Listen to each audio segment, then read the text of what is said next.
Por favor, tablistas en la zona de competencia, por favor, despejar la zona de competencia. Necesitamos comenzar el campeonato. Attention all competitors, please clean the area. We have to start the comments, so please leave the area. Suspicion área de competição, por favor. Libere a área de competição, a gente precisa começar imediatamente.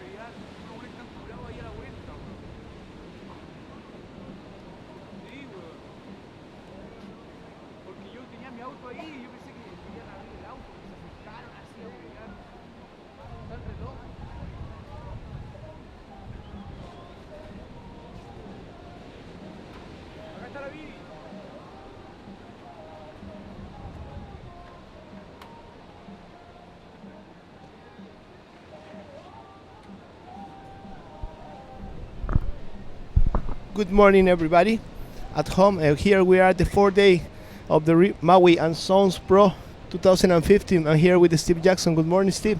Good morning, Yo-Yo. And yes, again, welcome everybody to day number 4 here at the 2015 Maui and Son Arica Pro at El Gringo. We're just about set to get going with round 3 out in the water. Give us a quick rundown who we can expect to see out in the water, Yo-Yo. Bueno, buenos días. Good morning, everybody. Well, we're expecting incredible hits today. We have the Peruvian Army on opening this morning. Sebastián Correa has, at the same time is Álvaro Malpartida, and the boys from Peru are starting this morning the show. And well, with conditions small, El Gringo is pumping, still pumping. We're gonna have the best show of barrels from here, from the ex-island Alacrán. And well, let's to say hello a little bit to Spanish speaker. Buenos días a todos, ya estamos muchachos, dentro de poco ya vamos a entrar con el cuarto día de competencia. Estoy aquí con Steve Jackson y tenemos un hit increíble, ya están abriendo esta mañana los peruanos, así que a toda la gente de Punta Hermosa, atentos muchachos, que ya se viene Sebastián Correa, el número 1 del Perú, también uno de los favoritos Malpartida, y todo un show de tubos, también los hawaianos. So here I am with Steve Jackson's condition as small, Steve, today, no? Yes, conditions today a little more diminished from yesterday. We're looking at 2 to 3 foot surf with occasional bigger sets. But if you've been looking at the forecast on Surfline, you'll know that tomorrow it's supposed to pick up tremendously. We're looking at 2 meter surf, solid 6 foot surf coming in tomorrow. And then Sunday, it's going to get massive out here. Nearly 4 meters in the forecast for Sunday. The last check I saw, it was roughly 3.9 meters at 14.9 seconds. So a big swell coming, starting to fill in tomorrow for what may very well be the final day of competition tomorrow. Yes, happens that in Santiago, in the central area of Chile, it's been raining a lot. One of the biggest storms of the year. Just on the day of yesterday, it was raining more than the last whole year. So it's been a lot of water, and this storm coming through the north. Most of the swell that are hitting the south of Chile are coming by with the current of Humboldt to the area. So we're gonna receive waves tomorrow, and the judges and the organizers, people that are running the show, we're trying to find out which is gonna be the best condition to run the event, no? With small barrels quality, but at the same time, if we receive this big swell, probably it's not gonna be quality waves. So this was a big controversy this morning about what's going to happen on the next days, but the show is still here with waves, small good barrels, or with big waves of consequence, no, Steve? Yes. Well, one thing's for certain, the waves we have today, they may be smaller, but there's still some really fun reeling barrels out in the lineup here at El Gringo. So all of the competitors gathering this morning here on Ex Isla Alacrán, getting ready to get down to business in round 3. Yeah, this morning we were having just now an incredible show from the Hawaiian Travis Beckman. He was having incredible barrels. At the same time, the Brazilians are training hard to steal the show today. So any moment conditions, tide is coming up. So we're gonna have waves for sure. To let know everybody, this is the place that is very incredible. We haven't had flat, on the history of the island. So the smallest thing, the smallest situation, everybody can check the surf report from Arica for El Gringo, and it's the minimum conditions that we had, and it's what you guys saw yesterday, long, clean barrels, of quality. But they are like, at the same time, it's a kind of tricky because the reef here is super shallow. We have a mussel that is called picoroco, and this is what everybody is afraid of, because the picoroco has a small tongue that as soon as you touch that, this is very rigid, and this one cuts seriously, and and it's something that everybody is afraid of, like to hit with the Picorocos that is on the second section of El Gringo. Well, you mentioned Beckman coming up out of the water, having a pretty solid session, getting things started this morning in his warm-up. He came up here and specifically said it's very difficult, very fast out there. You need to line it up almost perfectly right from the takeoff out there this morning. So we're going to see how well the riders fare with these very technical waves out here as they try and work their way through round 3 and get deeper into the competition. Yeah, surfers this morning, I was talking with them, and some of them, they love the conditions, they love the barrels, you know. They were very comfortable with the surf of yesterday's, but guys like Adriano Silveira, guys that look to challenge for big waves, they're expecting to run their hits, you know, with big conditions. So it is a situation that is being on the conversation during the last days, you know, because conditions are being very tricky, no waves and then a lot of waves. So it's what's going on right now with this Maui and Sons Pro 2015. And very soon we're going to start with the first hit, Steve, where we have the Peruvian Sebastian Correa, Lucas Chianca, one of the biggest revelation of this year, one of the guys that has been impressing everybody on the free surfing. Alvaro Malpartida as well, you know, defending champion 2 years ago. He's been on finals here. It is a guy that has no introduction to everybody on the area. And Joaquin del Castillo, one of the new generations of Peru.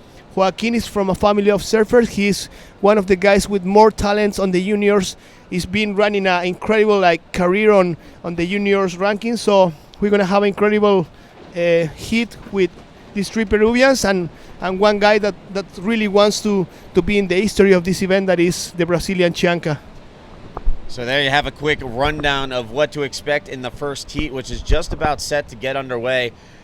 Now, all of these guys are pretty much going to have to battle through and persevere today with these smaller, more challenging conditions so that they can stay alive and reap the fruits of their efforts, I guess you could say, as tomorrow, again, we're looking at a solid 2-meter swell, solid 6-foot surf, and you know, it should be a pretty classic day here at El Gringo tomorrow, again, before the storm rolls in and it just gets big and ugly out there on Sunday.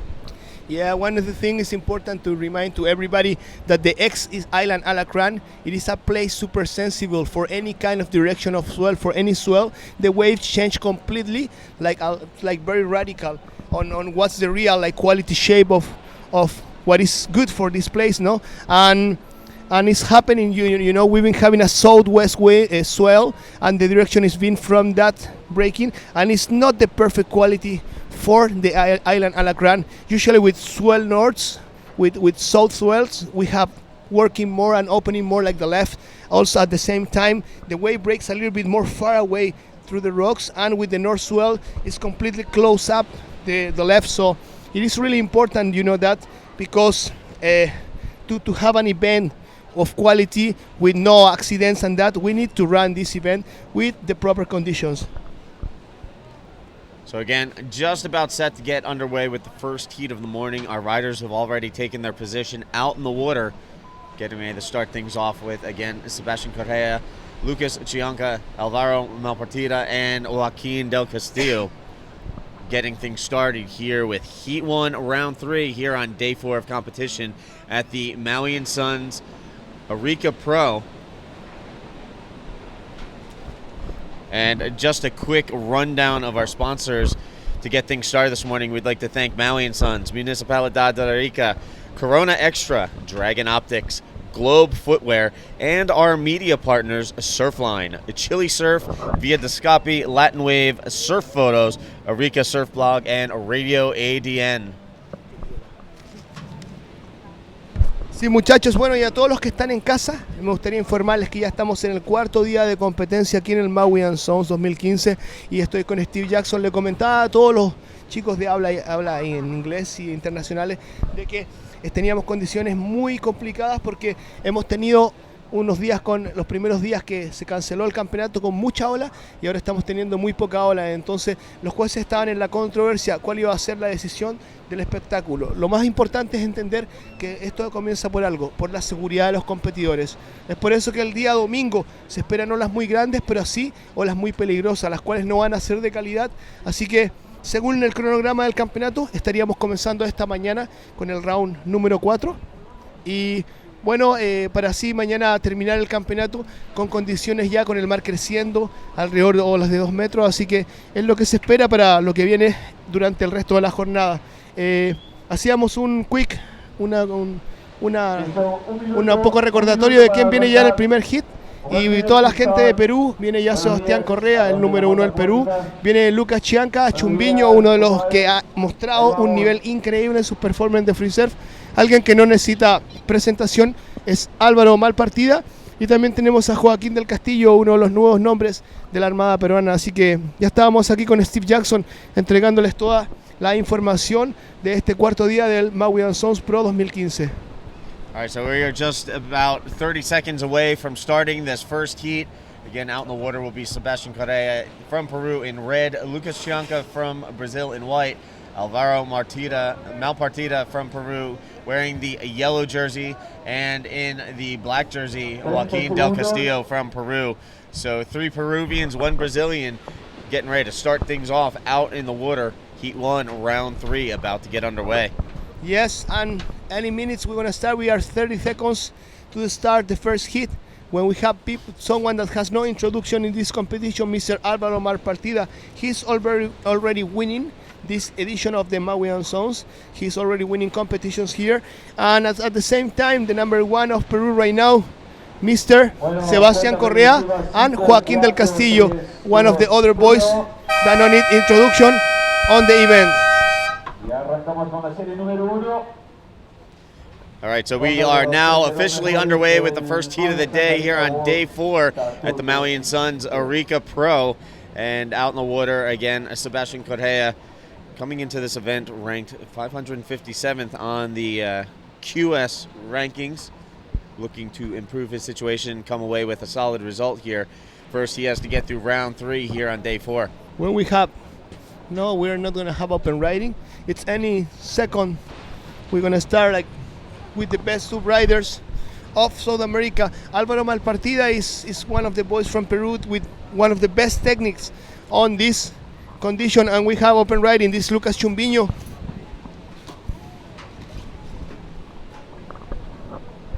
It's going. I was trying to get a floater to get some scores. Something is. I was talking yesterday with the competitors, and most of them, they were telling that some hits where it was really hard to get barrels, that were trying to build scores with maneuvers, with aerials, with tricks, and it's something uncommon here at this wave. We usually locals, we don't see much maneuvers on these waves because it's super shallow, it's super hard, it's super critical. So it was a really good show yesterday when we have open riding. This Álvaro Malpartida from Punta Hermosa getting his first points on the hit, finishing with a tail slide into the quirófano. And here we have red Sebastián Correa up and riding on the right, pulls in, comes out, nice clean barrel ride there from Sebastián. Unfortunately, digging his nose there at the end, but still a nice barrel ride on the right-hander. Y cuando ya, muchachos, ya teníamos las primeras puntajes de Alvarito Malpartida con un increíble tubo, y también así la respuesta de Correa. Son 2 competidores que han ganado sus hits, que han tenido una increíble presentación. Los 2 muchachos están corriendo con tablas muy pequeñas, tamaño 5.11, 5.10, que están siendo adecuadas para la presentación de calidad que están dando estos competidores. Ya estamos ya con los primeros puntajes en cualquier minuto, Steve. 27 minutes remaining. Yeah, so first waves ridden, waiting for those to register from the judges. A quick little wave exchange out in the water. We saw Alvaro, Lucas, and Sebastián all getting on the board. Y me informan del set los chicos de Factor 15 que nos vamos con el first replay. Of the day. All right, so queuing up the Arica replay, getting started for the day. Here's one last look at Sebastián Correa and that nice little right-hand barrel there, carving off the top, and then that'll finish off the wave there for Sebastián. That'll get him on the board with his first wave of the day, getting his account started here in Heat 1, Round 3 on Day 4 of competition. Así es, muchachos, y ya estamos ya con el primer hit y toda la armada peruana acá en el primero. Están los 3 chicos de Perú que han tenido una presentación increíble. Él es Sebastián Correa, Lucas Álvaro Malpartida y Joaquín del Castillo, enfrentando a uno de los riders brasileños con el mejor performance en los free surf que ha llegado acá de la mano del maestro Montero, uno de los grandes exponentes de aquí del gringo. Un saludo para él, para Marquitos Montero, que está ausente esta edición, uno de los grandes acá free surfers del gringo. Y él es Lucas Chumbiño, así que vamos a ver si los chumbiños, porque Lucas, you know that Lucas is traveling with his young brother, one of the juniors champions from Rio de Janeiro. He's a champion consecutive times in Rio de Janeiro, and he's the youngest competitor of this event. Yes, actually, I spoke with one of the Brazilians traveling with the Chianca family, traveling here from Brazil to support their fellow countrymen out in the water here at this event. Sí, ya estamos ya con 26. We are with 26 minutes on the countdown, and with Álvaro Malpartida getting his first barrel at the same time. Sebastián Correa is one of the boys that has been coming on the last 3-4 years, and he's growing a lot, his level, his talent. And I was talking with his father yesterday. He said, like, both of them, they love to surf big waves, they love to challenge like barrels. He said that when they know that it is a swell, it's very hard for the boys, both of them, to sleep during the night. They just wanted to surf and get and challenge like with hard conditions. So this is something that we've been speaking during the week, like people that love to come here. There are surfers that they like this kind of condition. They love to challenge with shallow waves, with big barrels, and with massive ocean, no? Well, speaking of Lucas Chianca, he actually comes into this event ranked 54th on the Junior World Tour, giving things a go here at the QS level. And it looks like we have some waves starting to stack up on the outside. We'll see if we have any takers this go around. It looks like we have a yellow Alvaro Malpartida up and riding, pulls in, driving through, and unfortunately just got clipped inside the barrel as it was chandeliering a little bit in there. And unfortunately a no-make for Alvaro. Sí, cuando tenemos ya la remada, él es que yo les decía, muchachos, él es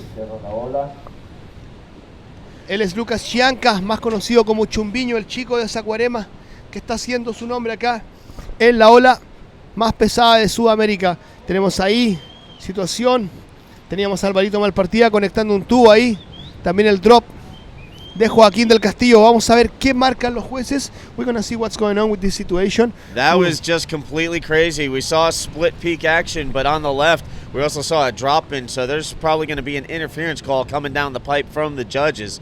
We'll see how that all shakes out as we're still waiting for scores to register upstairs. We'll give you a situation update as soon as possible, but the judges have a lot on their hands right now sorting out that mess that we just saw out there. Yes, and everybody could watch at home how shallow is the reef of El Gringo. It was Álvaro Malpartida completely standing with the water through the hips. So it's called the first interference, and it's from yellow into black. Tenemos el primer llamado de interferencia de amarillo sobre negro de Álvaro Malpartida sobre Joaquín del Castillo. And, well, something to remind, Álvaro Malpartida won his last hit with an interference, so it's nothing impossible for the boy from Punta Hermosa. He's someone that has one of the most incredible performances here of El Gringo, and we expect that he give all his talent this morning. So again, Alvaro Malpartida called for the interference against Joaquín del Castillo. So some craziness going on out in the water already.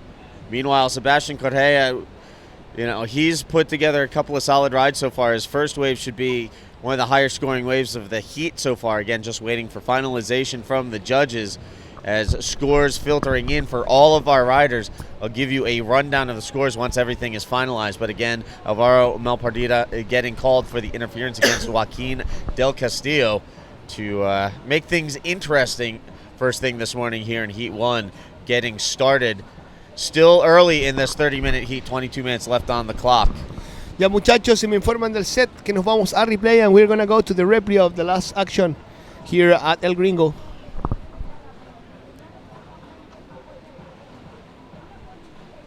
And here's a look at Lucas Chianca on his previous wave. And then one more look at Sebastián Correa on his right-hander. This is probably going to be the higher scoring heat wave so far. There it is, a 6.75 coming in for that first wave of Correa. And that's the last wave of Sebastian Correa with the first off the lip, looking for the section, trying to get points. Something that it was really important to mark on this presentation of yesterday. Some of the competitors were building scores on the right hand, were making maneuvers to get through past the hits, because it was very hard, and the difference between wave and wave, it was very close. We have hits that some of the competitors, they had 2 points, 3 points, and they were winning the hits with 5 points when we have open riding.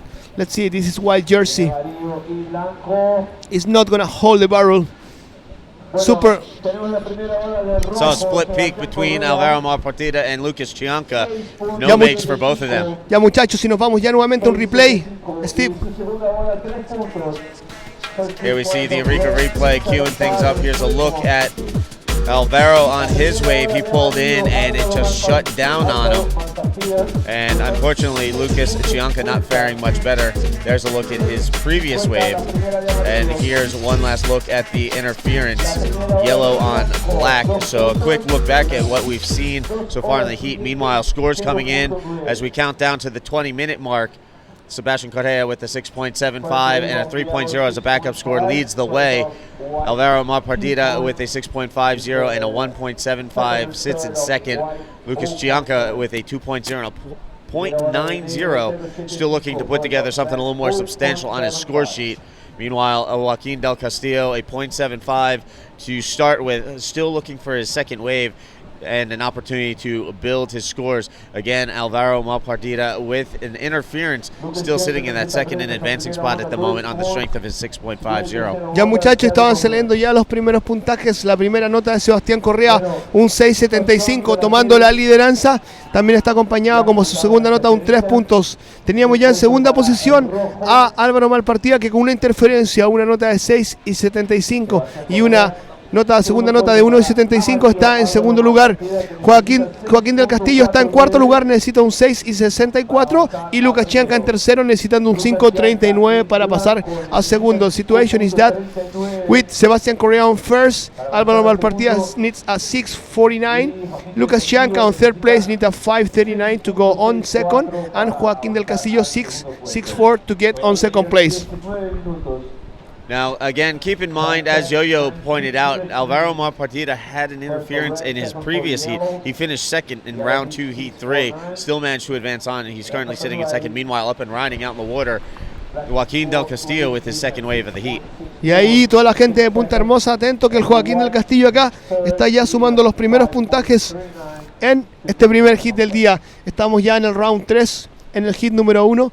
Y ayer tuvimos una jornada increíble con un show de tubos. Podemos destacar la performance de Travis Beckman con una increíble presentación. También así Guillermo Satt, one of the Chilean Chargers. He stole the show yesterday. Guillermo Satt. It was an incredible presentation of Guillermo, and some of the Hawaiians that are getting her first year here at El Gringo were showing, to everybody that they also want to be on this incredible party. Speaking of Hawaiians, coming up in the next heat, we're going to see Karen Jabor from Hawaii go up against Manuel Selman from Chile, Yago Dora from Brazil, and Nicolas Vargas also from Chile. Again, we'll see them coming up on deck. We still have just under 18 minutes here in Heat 1, Round 3, here on Day 4 of competition at the 2015 Maui and Sun Arica Pro. Yeah, muchachos, and here we are with 70 minutes remaining. And Lucas Chianca Chumbillo needs a 5.39. At the same time, Joaquín del Castillo en fourth place, he needs a 6.14. Joaquín del Castillo, muchachos, atentos todos en Punta Hermosa, está necesitando un 6.14. Lucas Chianca Chumbillo, un 5.39. Y ahí todo el mundo lá en Brasil. Lucas Chumbillo já está aqui en o tercer dia de competência, quarto dia de competência, round 3, hit número 1.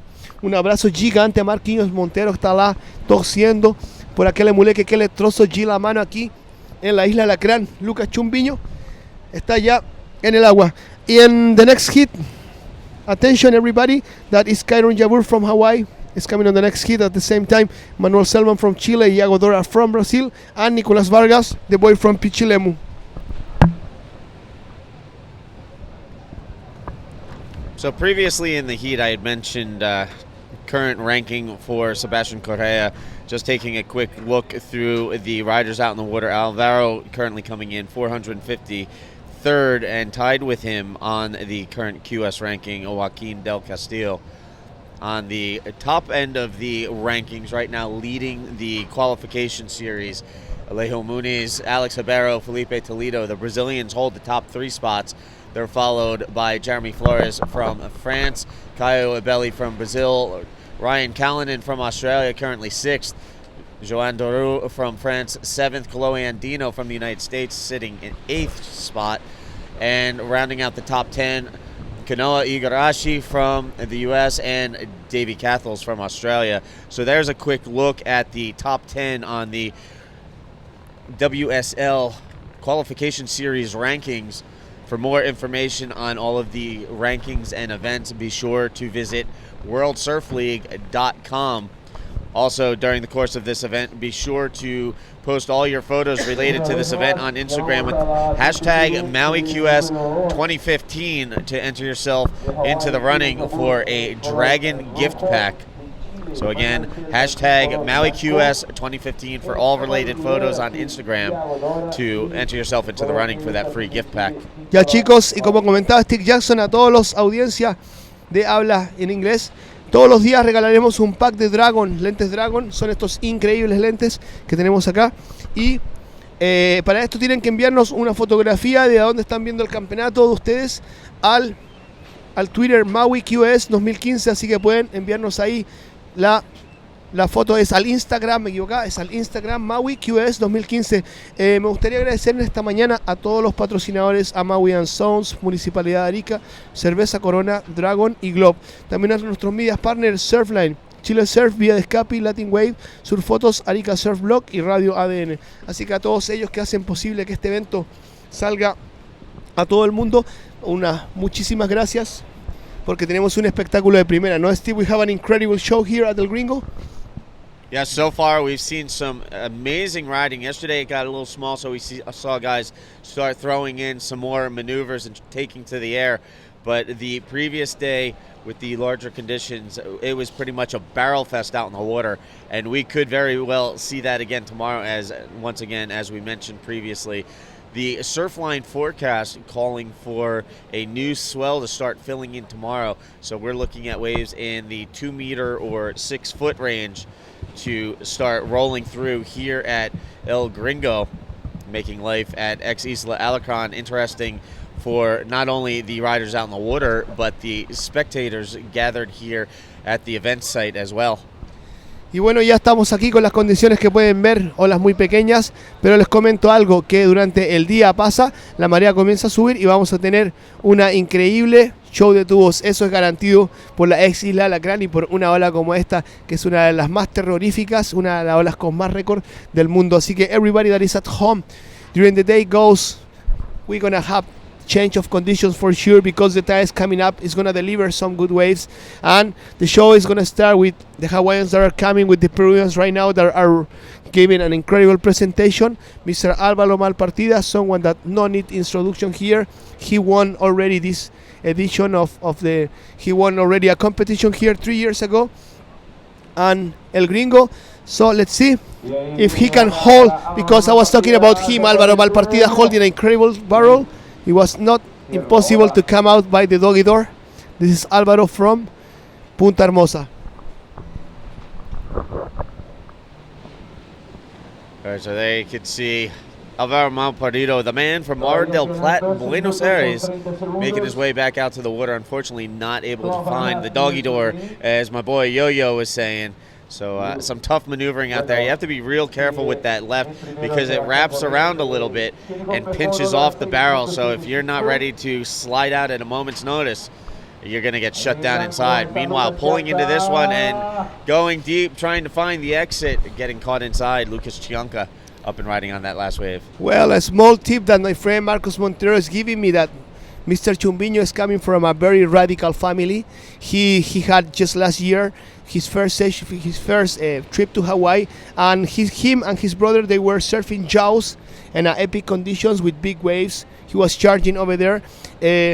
his father loves to practice a parachute, and his family loves to do like sport like motocross and surfing. So Lucas Chumbiño, that is looking for a sponsor, he's still with nobody that support someone that is giving incredible performance at the heaviest wave in the world.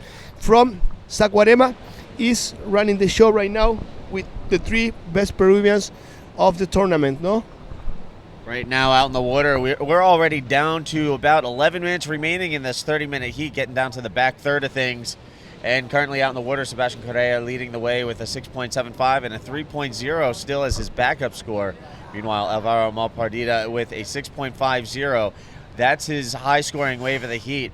His secondary score being crippled by an interference call, but he maintains the second spot.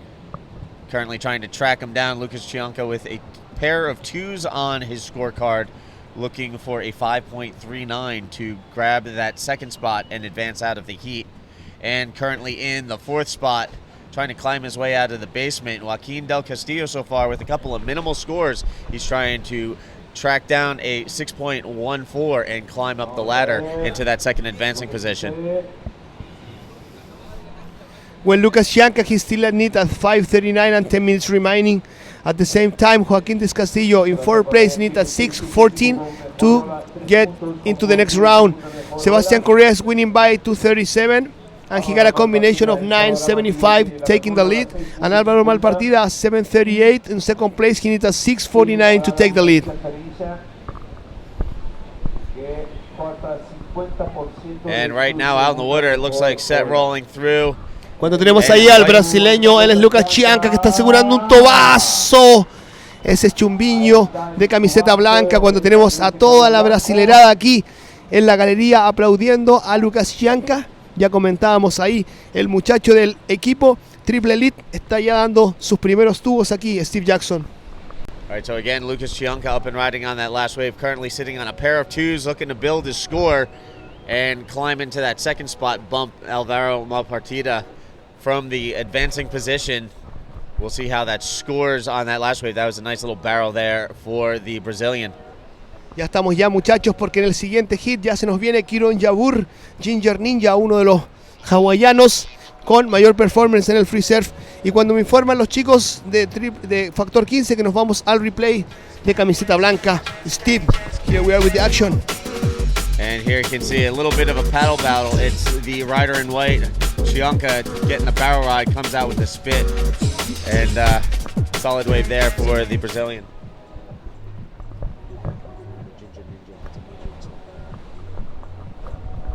Ya estábamos, muchachos, ya con 8.42 en la regresiva, con Lucas Chianca necesitando un 5.39.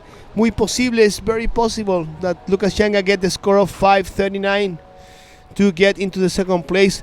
Joaquin Del Castillo needs a 6.14 to get still into second place. And we have a change. Yo-yo, an 8.50 falling into place for Lucas Chianca, the high-scoring wave of the heat so far. That's going to take him from 3rd all the way to the top spot. He now leads the way with a combined heat score of 10.50. He'll be looking to replace that 2.0 as a backup score and solidify the lead, but there it is. The Brazilian just dropped the biggest score of the heat so far. E aí, Maestre Monteiro, você que acha dessa nota aí? 8.50. ¿Qué você acha dessa última nota? Ele está ganhando já do campeão, defensor aqui do campeonato. Ele é Lucas Chianca, gente, com um 8.50 já está em primeira posição. Álvaro Malpartida, que toda a gente de Perú está necesitando un 6.50 para pasar a segundo, un 6.49 necesita el muchacho de Punta Hermosa. Y Joaquín Del Castillo está necesitando un 8.50 para entrar nuevamente al juego aquí y pasar al siguiente round. So 7:25 left on the clock, and there you can see on your screen the rundown out in the water. Lucas Chianca leading the way. Sebastian Correa currently in second spot. Alvaro Malpardida battling an interference call, needs a 6.49 if he's going to move back into that second position. And at the moment, Joaquin Del Castillo currently sitting in 4th. He's trying to chase down a pretty sizable 8.50. So these guys starting to create a little bit more separation amongst themselves out in the water right now with less than 7 minutes remaining. Ya con menos de 7 minutos ya en la regresiva, muchachos, y la situación es la misma porque el brasileño Lucas Chianca, el chico de Saquarema del equipo Triple Elite, está nuevamente en ola. Y una de las dicas que me decía el maestro Montero de Saquarema era que, bueno, Joao Chianca tuvo ya su primera presentación este año en Jaws con su hermano Joao tiene 14 años y me comentaba el maestro Montero que él ya tuvo una presentación con 14 años en Waimea, en Jaws, incluso uno de los días que Waimea estaba muy grande, él se arrancó sin permiso de su papá, porque dicen que tienen que prohibirle para que él no surfe olas grandes, se arrancó y corrió olas muy grandes, así que ya de pronto vamos a tener pronto a Joao Chianca también, que fue uno de los brasileños que está robando el show aquí en el gringo, chicos. Cuando tenemos Open Riding es Álvaro Malpartido, Steve. Wow, driving through, comes out. Wasn't a clean exit, but he did find the exit nonetheless, so a solid wave there for Alvaro Malpartida. Again, he's trying to track down a 6.49, working with an interference call to his name right now. So definitely a bit more work in his hands than with the other guys. That interference call, dealing with an interference out in the water, again, that cuts your secondary score in half and makes life that much more difficult for you out in the water during a competition. And we were mentioned before, Álvaro Malpartida is someone that needs no introduction on this area. He is one of the talents from Peru that really had a control of barrels, and he's one of the most amazing two riders of the area. And everybody at home, we go with the last repli of Jello. So here we're going to take a look one more time at Alvaro's last wave. Paddling into this left-hander, you'll see he pops up, sets his line right off the bat, off to the races, driving through. Wave spits, he slides out through the doggy door, and that'll get him a pretty solid score. We'll see if it's better than his 6.50. In the meantime, we have passed the 5-minute mark, so riders for the next heat will be making their way out into the lineup, jumping into the keyhole and paddling out. Ya, muchachos, y en el siguiente hit, número 2 del día, round número 3, nos vamos con Kiron Yabur, el hawaiano. También ahí, muchachos, atentos, que nuestro Manuel Selman del Team Maui se lo viene con todo. También es Yago Dora, una de las grandes promesas de Brasil, el chico de Florianópolis. Y tenemos al Nico Vargas de Pichilemu, también uno de los grandes exponentes aquí del Team Maui en esta edición del Maui Pro 2015, muchachos. Así que ya se nos viene dentro de 5 minutos, ya entran los chilenos acá, a ver si le opaca la historia al hawaiano y al brasileño. Vamos a ver, muchachos, ahí tenemos a Manuel Selman, Team Maui, chicos. Un enorme saludo a los muchachos de Maui, especialmente a Sebastián y a los chicos que están en la oficina ya asistiendo el campeonato con mucha lluvia, chicos. Acá estamos en el Hawái de los pobres, pasándolo increíble, mirando el mejor espectáculo de Sudamérica. Tenemos situación, Steve. Up and riding, Lucas Chianca. Getting a little barrel, went to kick out, and then just stepped off his board as he came up on the rocks real quick.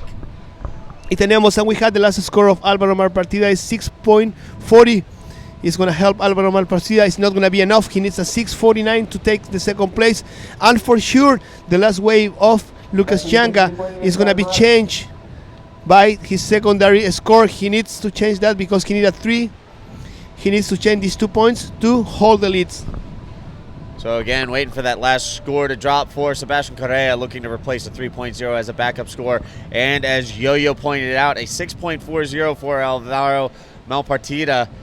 That's not enough to increase his top score, but you cut that in half, it does improve his backup score, again, dealing with the interference. So Malpartida currently with a 9.70 total, sitting in third. Sebastian Correa in second with a 9.75. Alvaro still chasing down a 6.49 to supersede Sebastian Correa and move into that second advancing spot. Meanwhile, here you can see the riders getting ready for the next heat, making their way into the keyhole, jumping into the break in the rock slab there, and they will make their way out to the lineup and get ready to go to work early in the morning here on day 4 of competition. Y ahí tenemos a Yago Dora, el brasileño de Florianópolis, muchachos. Atento toda a gente lá na ilha, brother. O Yago Dora vai entrar já na seguinte bateria. Vamos a ver se camiseta amarela Yago Dora consigue se encontrar na sintonia com os tubos aqui no gringo. Gente com condições muito complicadas. Ontem eu falei com a galera toda, todo mundo bateu no rifle, não tive ninguém que não bateu aí nas pedras aí. Então, vamos ver se Yago Dora consegue repetir aquela performance que ele tive ontem. Right now, as you can see on screen, Lucas Cianca leading the way, currently ranked 54th on the Junior World Tour. And he's actually looking pretty solid out in the water. He's got a combined heat total of 13.0, which is actually better than his average heat score for 2015. Average heat score up to this point, a 9.10. He's already got 13 points on the board for the heat lead here in this QS event. So Lucas Cianca looking pretty solid on the Junior Tour so far. Now flexing his muscles a bit here on the QS. Es así, muchachos, ya estamos con un minuto en la regresiva con Sebastián Correa en segundo lugar. Tenemos a Álvaro Malpartida necesitando un 6:49 para tomar el segundo lugar. Vamos a ver qué da, porque Lucas Cianca con un sólido 13 puntos está tomando la lideranza y pasando ya al cuarto round de este evento. We're still with 50 seconds remaining, and the situation is that we have Lucas Cianca with a combination of 13 points on the lead. On second place, when we are having an incredible wave of Joaquín del Castillo. Let's see, because he needs an 850. Super possible at this morning at El Gringo. Ouch. Where we have on red jersey, Il Sebastián Correa, the top one of Peru at the moment. He's on second position. He needs to change a score of 3 points. We are 30 seconds remaining. Counting down, 25 seconds left on the clock. Lucas Cianca leading the way. Sebastián Correa sitting second. Alvaro Malpartida working with an interference on his score sheet, looking for a 6.49, sits in third. Joaquín del Castillo currently in fourth, trying to track down an 8.50. Time running down, less than 10 seconds on the clock. Counting down the last 5 seconds, and it looks like it's going to be Cianca and Correa advancing out. Yeah, well, we have to wait for the score of Joaquín del Castillo. It's a really solid score. We have in the first score, it's not going to be enough. He had a 6.17, so we have Lucas Cianca from Brazil, Chumbinho on first place, and on second is Sebastián Correa from Peru. All right, so there you have it. Meanwhile, horn about the sound. And we are underway with Heat 2, Round 3 out in the water right now. Action right off the bat. Tenemos ya acción con Yago Dora, muchachos, el brasileño. El chico de Florianópolis, que tuvo la primera presentación en el round 2 increíble. Él es Yago Dora, número 1 de los juniors en Sudamérica. Así es, muchachos, y ya estábamos ya con el final del primer hit, cuando tuvimos en primera posición al brasileño Lucas Chumbinho y en segundo lugar a Sebastián Correa. So everybody that is watching us, we are already on the second hit on the third day of this Maui and Sons Pro 2015, and we are with Kieron Jabur from Hawaii, Manuel Selman from Chile, Yago Dora from Brazil, and Nicolás Vargas from Chile, the boy from Maui. So everybody stay on, and we have the scores here of the last hit. On fourth position, 795, Joaquín del Castillo. Malpartida as well, 9 and 70, was only 5 points of difference between the second and the third. On second place, solid Sebastián Correa from Peru, and Lucas Cianca that stole the show this morning. So next hit is going to be hit 2. Round 3, we have Kieron Jabur from Hawaii, Manuel Selman from Chile, Yago Dora from Brazil, and Nicolás Vargas de Chile. Así que, muchachos, todos atentos, ya que entró ya la armada chilena con su primer representante, es el Nico Vargas del Team Maui. Así que en cualquier instante, cuando yo lo mencionaba, y él es el Nico Vargas, el chico de Pichilemu que estaba remando, tratando de conseguir los primeros puntajes, muchachos. So just looking at what these guys dialed in yesterday score-wise, Yago Dora and Nicolas Guajardo winning their heats. Yago putting together a 13.50 yesterday to advance through. Nicolas with a 12.55 to win his heat. Ya, muchachos, y nos vamos ya al recap del primer hit, and we're going to go a short recap of the hit number 1 of this morning. So here we have a quick recap. There you can see the previous heat. Malpartida on that wave.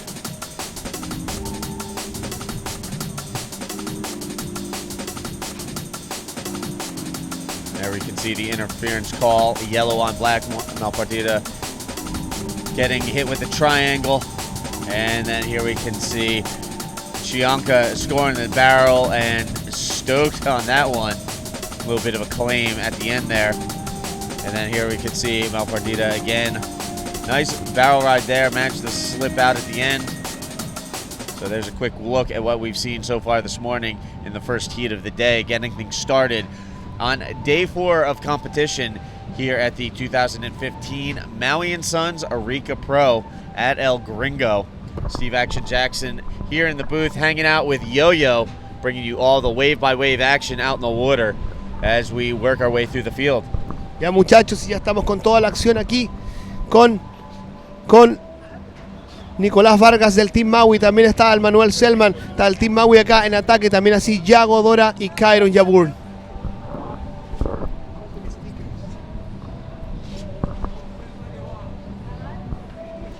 Y con 26 minutos en la regresiva,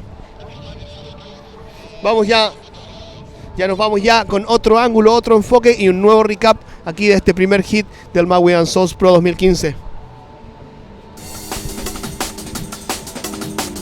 Y ya teníamos ahí Lucas Chianca, el ganador del hit, poniendo ya una primera bachida, como dicen los brasileños. Ya vamos en el segundo intento de floater, ese era Lucas Chianca, uno de los brasileños que está robando el show. Cuando teníamos ya el primer high score, Sebastián Correa del Perú, el número 1, el chico de Punta Hermosa, aquí dándolo todo. Cuando teníamos ahí nuevamente Lucas Chianca en un drop que no consiguió salir, esa era la respuesta aquí del peruano Sebastián Correa, uno de los grandes. Aquí toda la familia Correa dándolo todo. Ya de pronto, dentro de poco va a entrar su hermano menor, otro de los hermanos Correa. Otra de las notas de Correa aquí, construyendo puntajes en las derechas del gringo, pasando la piedra famosa de Colo Colo. Él es Sebastián Correa, del Perú. All right, so initial scores coming in. Kieran Jabor with a minimal 1.15. Yago Dora, likewise, here he is. Yago up and riding, threading the needle on that little left-hand barrel. Yago Dora, one of the new names on this Brazilian storm that is hitting Arica, no, Steve? Yago Dora currently ranked 155th on the qualification series, has a couple of heat wins to his name so far this year. And just to give you a quick idea of what he's been doing so far, his average heat score this year in 2015 on the QS at 9.03. Again, yesterday we saw him dial in a 13.50 combined heat score to win his heat. So this kid looking to build some momentum through the remainder of the 2015 season. We'll see what he can put together here on day 4 of competition in round 3. See if he can work his way through into the deeper portion of the event. Ya muchachos, y me informan los chicos de Factor 15, nos vamos al replay de las dos últimas olas, and we go to the replay of the last 2 waves of this hit, where we have open riding. This is red jersey, Kyron Jabur from Hawaii, holding the barrel on backside. Kyron Jabur, and there's the answer of Yago Dora from Brazil, with a full control on the left of El Gringo. That's Yago Dora from Florianopolis. Also, Manuel Selman getting on the board, so scores filtering in from the judges as they shake that all out. Meanwhile, here in the booth, Steve Action Jackson, Yo-Yo holding it down, and we have action coming up out in the water, up and riding, man, in yellow. Yago Dora back in action out in the water. Quick up and down ride for him. And now Red taking a look. Ya muchachos, si me informan, we go with the interview of winner of last hit. Él es Lucas Chianca, Chumbiño. Vamos, Begoña.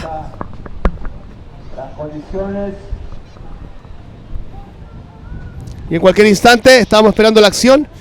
Dejando la acción atrás, vamos con Begoña en la entrevista del ganador del último hit. Si se pasa el gringo, vamos al vuelo.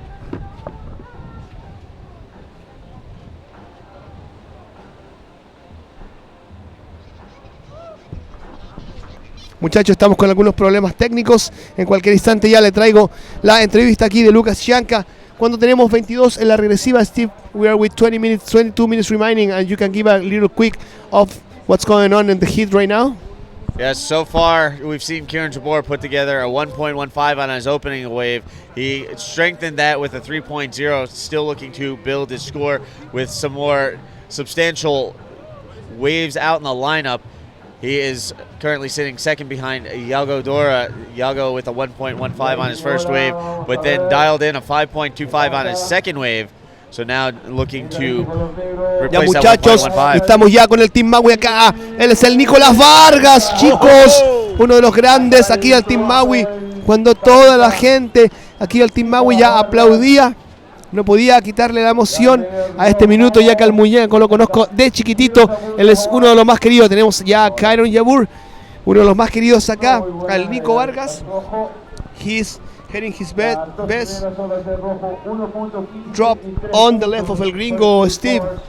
So Nicholas Vargas getting a pretty solid wave there. We'll wait for that score to come in. Meanwhile, up and riding right behind him was Kieran Jabor, staying busy. He's got a couple of minimal scores, trying to work on that. And up and riding, Manuel Selman pulls in deep and makes it out. What a drop of Manuel Selman. What an incredible drop of Manuel Selman, holding the barrel on the section of Quiropráctico and getting out with all his class. Manuel Selman, one of the biggest riders of Chile, is running the show. And right now we go with the interview, and this is Lucas Chianca, winner of the last hit. Buenos días para todos, estamos acá en la playa con el ganador de la primera manga del día de hoy. Él es Lucas Chianca, también conocido como Chombinho. Cuéntanos, Lucas, vimos que fue una manga difícil, você tem 3 peruanos na batería, vimos que estaban muy cerca de ti. Cuéntanos qué pasó en la manga y cómo fue todo. Sí, la manga fue muy disputada, como todos querían ganar y pasar en segundo.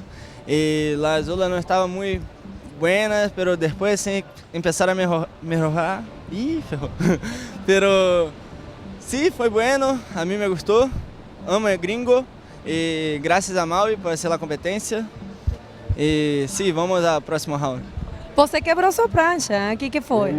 Sim, acá me lastimei las rocas, pero não passou nada. Estou bem, solamente a tabla. Tá tudo tranquilo, graças. Algum alô para alguém? Sim, alô para minha mamãe, meu papá, minha novia em Brasil e todos meus patrocinadores acá que me ajudaram para vir para cá. Parabéns para você. Volvemos entonces con ustedes al booth. And back here in the booth, Steve Action Jackson with Yo-Yo. We have just under 20 minutes remaining.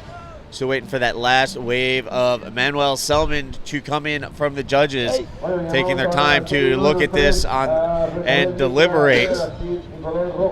Ya muchachos, y mientras estábamos en la entrevista tuvimos acción, so we're gonna go with the action that we had during the interview of Lucas Chombinho. Here we go with the replay of the action of last waves of the heat.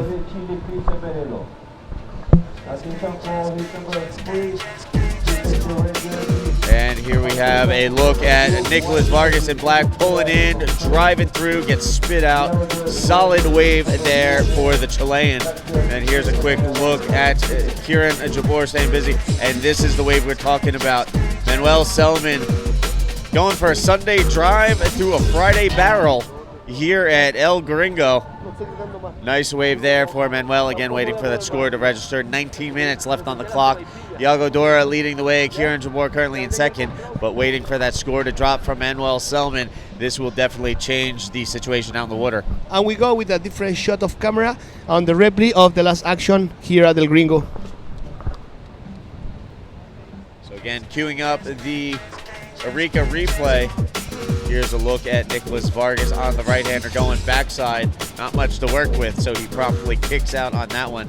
So again, a couple of scores waiting to come down the pipe from Nicholas Vargas, and Manuel Selman also waiting for his last wave to be scored as the judges filter through their scores and look at the replay in the booth upstairs. So we'll get you updates as soon as that falls into place. Again, 18 and change left on the clock time-wise. Iago Dora leading the way. Yeah, and we're waiting for a score, 18 minutes remaining, and we got Iago Dora in first position. He's leading with a 6.40, and we have the last score of Manuel Selman. It was an 8.15, so a high score for Manuel Selman. He's taking the lead. We're still waiting for the score of Nicolás Vargas. Nicolás Vargas with a high score as well with a 8.50. So the Chileans are on the lead, letting Mr. Iago Dora needs a 4.51 and Kyron Jabur needs a 6.76. And maybe you can give us that update in Spanish, Yo-Yo. Ya muchachos, y ya estamos ya con el Nico Vargas que acaba de tener un 8.50. Tenemos a Manuel Selma que tiene un 8.15, tomando los chilenos ya la lideranza de este hit. Tenemos a Yago Dora, el brasileño, necesitando un 4.51 y a Kairon Yabur, el hawaiano, necesitando un 6.76. Así que chicos, está toda la acción aquí con el Team Maui. Los Team Riders del Team Maui están tomando la lideranza de la batería. Y con 17 minutos en la regresiva, Steve Jackson, ¿cómo están las cosas por acá? What's going on with El Gringo right now? Right now, again, today we have small conditions. We're looking at waves in the 2 to 3 foot range with the occasional bigger set. But again, tomorrow, looking at a new swell to fill in and provide us with a solid 2 meter or 6 feet size-wise. So tomorrow is definitely going to pick up stakes-wise as these guys battle it out, get further into the competition, and we narrow the field and work our way towards crowning an event champion. Again, today we're running through the round 3 heats, and tomorrow we'll have round 4, and then we'll see where things go from there as we try and wrap things up, because Sunday is looking to be rather massive out here, a solid 4 meter swell roughly, and this place it may not be contestable when that bigger swell comes in. Yeah, priority is the security here on this area. You know, El Gringo is a wave that has been having on the last editions a lot of big situations of wipeouts. I still remember one of the biggest chargers of the history of surfing, Mr. Ricardo dos Santos. I took Ricardo dos Santos completely inconscient to the hospital, so he was not surfing big waves. You know, when he had the accident, he was surfing as it was a ocean, and it was a swell like this, like what we're watching right now on the screen. And this is where these people are hitting the rocks. This is where like the situation is happening. So we have to be very careful with the moments that we are running this event, you know, because for some reason it's the event that has all the records in the history of ASP, you know, record in barrels, record in combination of score, record in tubes, record in accidents, and there's numbers of records that El Gringo has been having on the history of the ASP and World Surf League Tour. Out in the water we have a wave rolling through, sends our riders scrambling as they look to get over this one. And through it, over it, past it, just trying to get out of the way of it, as nobody was really in position for that last wave rolling through. Right now, just under 15 minutes remaining. We've already burned off half of this second heat of the morning, and right now it's Nicholas Vargas leading the way with an 8.50 on his opening ride. Now looking to replace a 1.25 as his secondary score. He's followed by Manuel Selman. Manuel with an 8.15, trying to replace a 1.60 is his backup score, but he maintains that second advancing spot.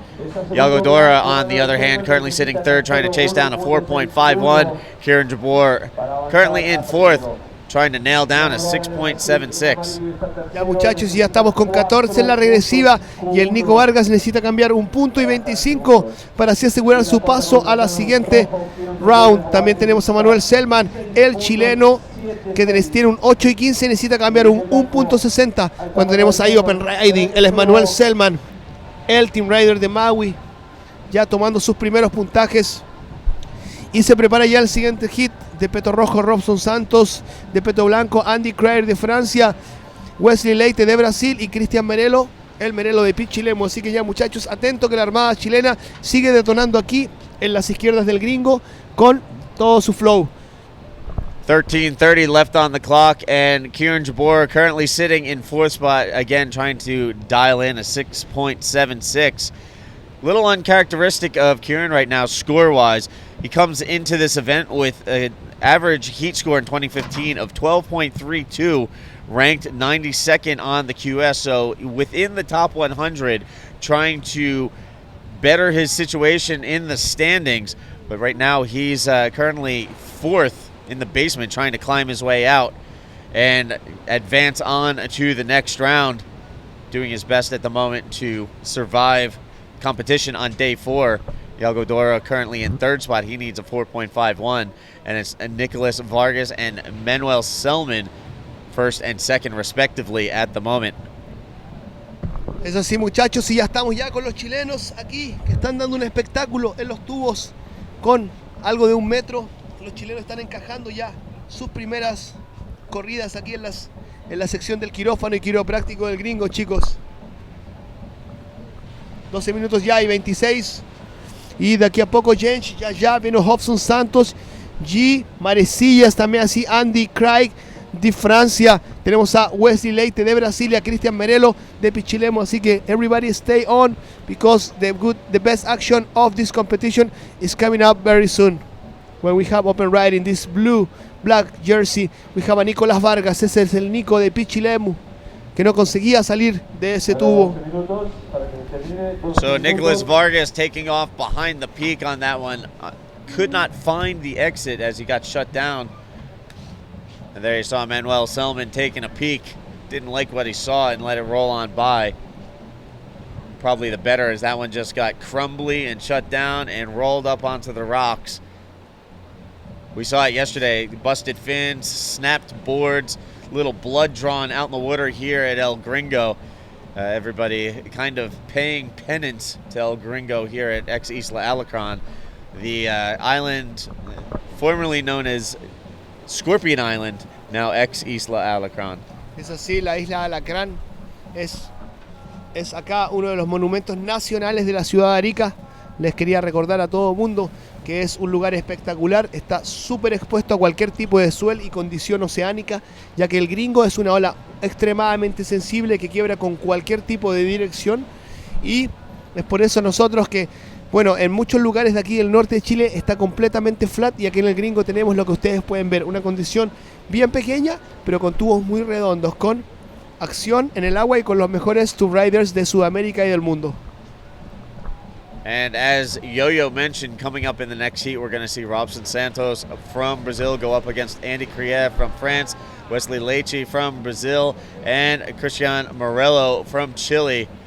Now, I was having a discussion with several people involved with the event. Cristian Morello coming into this event ranked number 2 on the Big Wave World Tour. If it gets really big and heavy out here tomorrow, if he can survive these smaller waves today, he could very well be playing into his wheelhouse. Meanwhile, Kieran Jabor playing into the right-hander and finds the exit. Cuenta teníamos ahí ola del hawaiano Kieran Jabor, que nos está encontrando sintonía con el mar. Y lo que comentaba Steve Jackson, que Merelo viene en número 2 en el ranking mundial de olas grandes. Es por eso que mañana, ya quizá teniendo condiciones más grandes o los siguientes días, podría encajar muy bien en muy buena sintonía con lo que es la presentación aquí, que viene porque viene un suelazo, gente, viene muy grande la ola. Así que veremos si Merelo sobrevive hoy y puede casi mañana dar un espectáculo con olas grandes.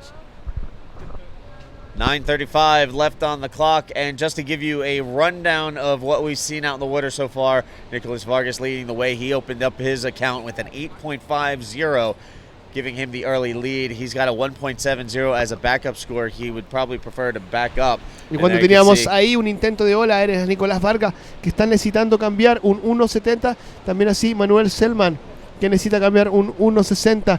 Ya están saliendo los últimos puntajes y me informan que ya nos vamos al replay de la acción aquí en el Gringo. So again, 9 minutes remaining. Nicholas Vargas leads the way. Manuel Selman currently in second. Kieran Jabor moving up to third with a 4.0 on his last wave. Now trying to track down a 5.76. And here you can see Kieran up and riding on the replay. That was the 4.0 that he just registered. Now sitting in third, trying to track down a 5.76 and take away that second spot from Selman. And that drops Iago Dora down to fourth. He needs a 4.51 to go with his 5.25. So most of these guys sitting on at least one solid score, just looking for a backup score to pair with it. Ya chicos, ya estamos con 8 y 20 minutos y ya se prepara uno de los que tiene una gran performance aquí en el Gringo, el Robson Santos de Marecillas, Brasil. También tenemos a Andy Craig, el francés, así que quiere poner su sello en la historia de estos campeonatos de tubos. Wesley Leite, otro de la brasilerada que está aquí surfeando muy bien, y al chileno Merelo, que el primer día tuvo un tubazo. Merelo had an incredible performance on the first day, is not Steve? Yes, taking a look at what Manuel did yesterday. Again, a heat score, combined heat total of 15.0. as he advanced out in second place in his round 2 heat 2 battle yesterday. And here he is continuing on in round 3, looking pretty strong so far. Again, an 8.15 is high score. Now trying to get rid of a 1.60 as a backup score and firm up that second spot to advance on to the next round. So depending on what we get through today, right now it looks like round 3 we've got 8 heats. We'll try and get through all of round 3 today, and then we'll have a pretty full plate again tomorrow with the increasing swell. Es así, muchachos, porque mañana tenemos ya un swell entrando, tenemos las condiciones están creciendo y vamos a ver qué acontece, ¿no? Qué van a decidir los expertos aquí de la SP, cuáles va a ser el llamado para mañana, porque habían dos controversias, una si se corría con condiciones grandes, pero había una pequeña duda en la seguridad, y había otra controversia que con olas pequeñas y con tubos muy redondos, ¿me entiende? Los competidores estaban pidiendo un poco más de ola, así que vamos a ver cuál es la decisión para el resto del evento. Ya estamos con 6:33 en la regresiva, con un sólido Nico Vargas de Pichilemu que necesita cambiar una nota de 1.70 como back score, y tenemos a Manuel Selman también con una nota muy parecida a un 1.60. Los chicos chilenos empezaron muy bien. Chileans they start very good, finding like and getting and choosing the waves perfectly. Something really important, wave selection at this spot. No, el gringo is super sensible. If you don't know to read well the wave, probably it's gonna close up, or probably it's not gonna help to build a good score. So really important that wave selection, no, Steve? Yes, wave selection always critical in an event. You want to be able to get those 2 solid scores under your belt and then work on building them from there. And here, looking to build on his score, Selman finds some more barrel time on a small left-hander, comes out. Again, he's sitting on an 8.15. This should definitely replace that 1.60 as a secondary score. So Selman building, increasing with his waves out in the water. This should definitely help firm up his score. We'll see if it moves him into the top spot. This should definitely help hold on to the second advancing spot right now with 5:25 left on the clock. Ya teníamos a Manuel Selman ya con un último buen tubo. Vamos a ver, seguramente esto le va a cambiar su nota de 1.60 para así consolidar que es posiblemente un primer lugar. Vamos a ver si el Nicolás Vargas consigue entrar en sintonía con el gringo y encuentra otra olita la cual lo ayuda a pasar también. Los chilenos están surfeando muy bien esta mañana con un conocimiento increíble, lo están demostrando, así que en cualquier instante, con 5 minutos en la regresiva, vamos a ver qué sucede con este hit. 5 minutes left on the clock and a 2.90 falling into place for Manuel Selman on his last wave. That will increase his overall combined heat total. And that actually moves him into the lead here in this heat. As now Manuel Selman with an 8.15, 2.90 in first. Nicolas Vargas bumped to second. Again, he's got an 8.50, trying to replace a 1.70 as a backup score. Kieran Jabor in third, now needs a 6.21, and Yago Dora with a 5.25, trying to get rid of a 1.15, looking for a 4.96 to improve his position. Y cuando ya esperábamos ya los últimos puntajes, la última nota de Manuel Selman, un 2.90. Y en segunda posición Nico Vargas, que necesita un 2.55 para tomar la lideranza. Kieran Jabur from Hawaii needs a 6.21 to get into the second place, and Yago Dora needs a 4.96 to take the lead.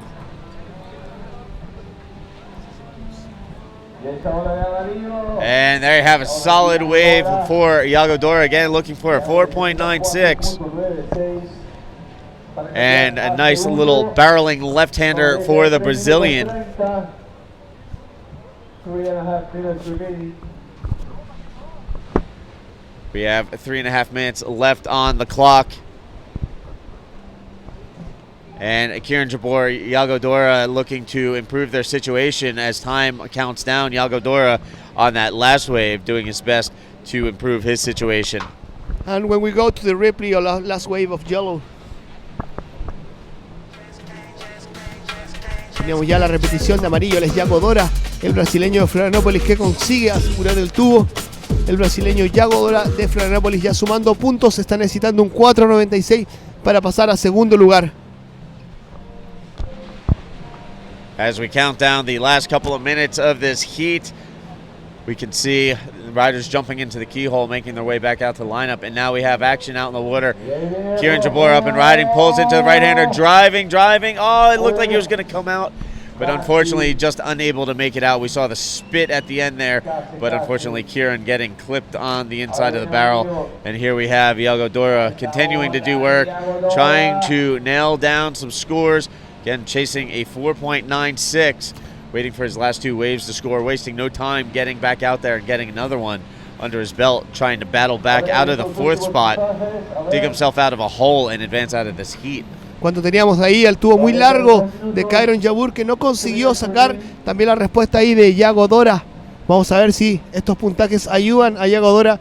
Fueron no suficientes. La última nota de Iago Dora, 4 puntos, no fue suficiente, está necesitando un 4.96 para pasar a segundo. Y dentro de cualquier instante ya vamos a empezar ya con la siguiente hit. Tenemos a Robson Santos, Andy Cryer, Wesley Leite y Cristian Merelo de Chile. And there it is, the last two waves of Iago Dora coming in at 4.0 apiece. It's enough to move him into third, but he still needs a 4.96 to bump Nicolas Vargas out of that second spot and advance out of the heat as we are counting down to the tail end of this heat. It's a 0 hour for these guys, and here Vargas up and riding on the right, trying to strengthen his hold on second, gets a quick little head dip, a little wash and rinse action there on the left-hander for Nicolas Vargas. And this is going to help Nicolas Vargas. We are with close to a minute remaining, and he needs to change a 1.70. Let's see if Nicolas Vargas with from Pichilemu can change his score and can go into the next round. Last wave of yellow was 4 points, and the last wave it was 2.10. It was not enough for Iago Dora to go into the second place. So 2.75 falling into place for Nicolas Vargas. That will improve his overall combined heat score. That puts Iago Dora trying to track down a 5.81. Kieran Jabor now needs a 7.06. So a little bit of distance created there by Vargas. He actually moves up to the top spot, bumping Manuel Selman back to second. But again, Iago Dora and Nicolas Vargas on the outside looking in. And when we go to the replay of last wave of yellow and black, here we go with all the action. This is Iago Dora from Florianopolis holding the barrel. It wasn't enough. 4 points for this ride. And we have Nicolas Vargas. It's his second score of 275. He's taking the lead. So the two Chileans are going to the next round, Steve. Yep, so there you have it. Nicolas Vargas and Manuel Selman. They will advance on. Meanwhile, the horn has sounded starting Heat 3, round 3 out in the water in red. Robson Santos from Brazil, Andy Crier from France in white, Wesley Leite from Brazil in yellow, and Christian Morello from Chile. He will be in the black jersey. Y tenemos ya open riding. Este es el francés Andy Crier con un muy buen control, una segunda muy buena maniobra. Él es Andy Crier de Francia, que está teniendo una presentación acá intachable en el gringo. And it looks like we have a set rolling in, Yo-Yo. A couple of guys taking a look. Who's going to grab it? Yeah, it's going to be the man in yellow, Wesley Leite. Wesley up and riding on the left-hander, sets his line, driving down the line.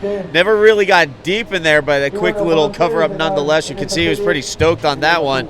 A little fist pump claim back to the crowd on the beach. So Wesley Leite getting on the board.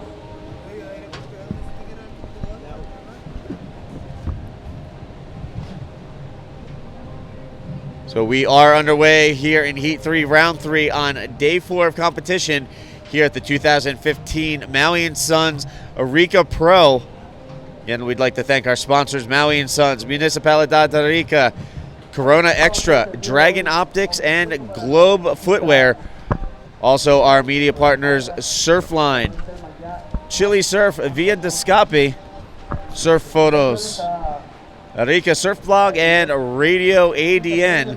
Ya muchachos, cuando tuvimos una presentación increíble aquí del chileno Nicolás Vargas, también así de Manuel Selman, los dos muchachos ya se han instalado en el cuarto round de este campeonato, así que una increíble mañana para Chile, ya están ganando ya los chilenos, Y toda la acción aquí desde el gringo, cuando tenemos ya situación de ola. Él es Robson Santos, el brasileño, uno de los brasileños que ha tenido más flow aquí en la ola del gringo. Robson está muy suelto, como dicen los brasileños aquí, en la bala, ya que tuvo un performance increíble también así. El año pasado Robson Santos dio un espectáculo, llegando a cuartos de final del evento.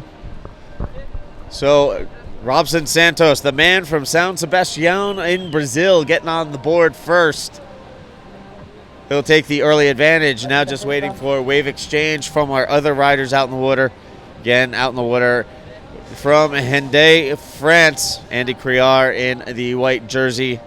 They're joined by Wesley Leite from Brazil and the Chilean Christian Morello.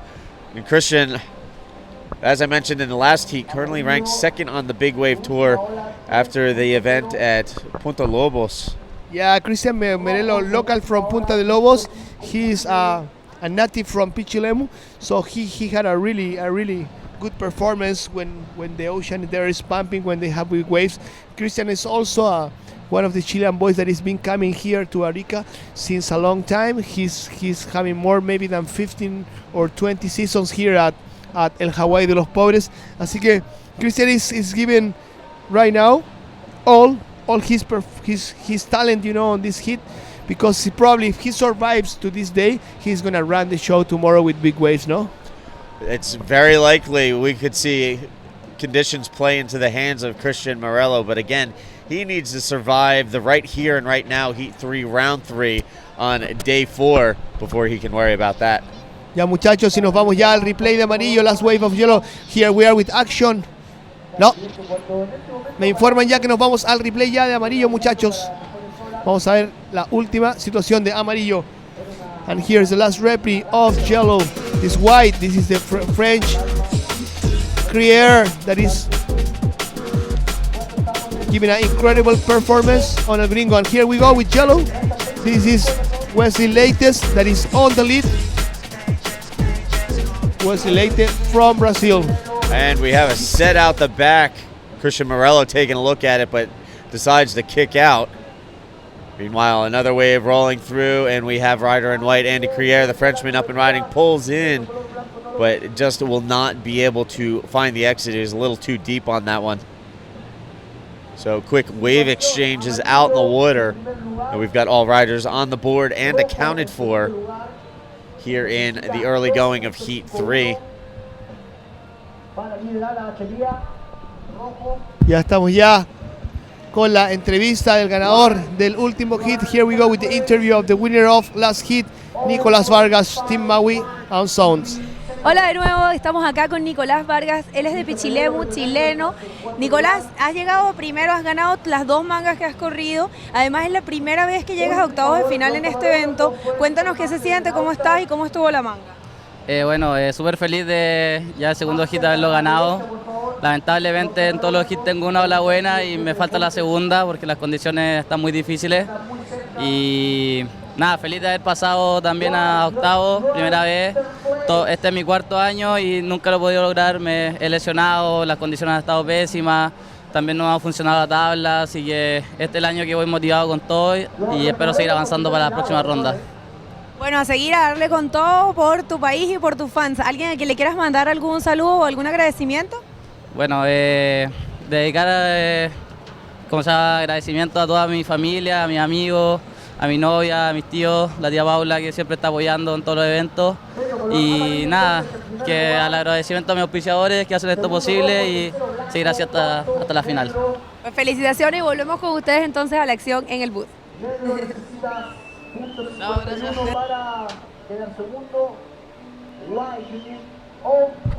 Ya muchachos, estamos ya con la acción, 23 minutos en la regresiva con Steve Jackson.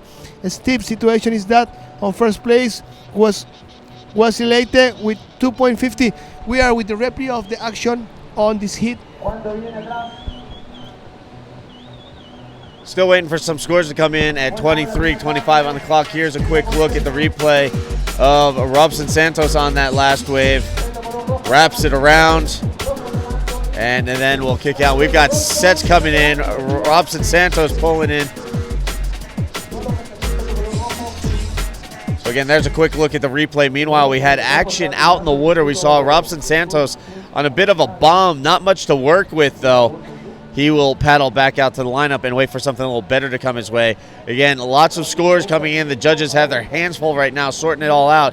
But getting the job done, we'll give you an update in just a moment. As, again, we're looking at 4 waves being scored and coming down the pipe from the judges. So we'll give you a situation update in just a second.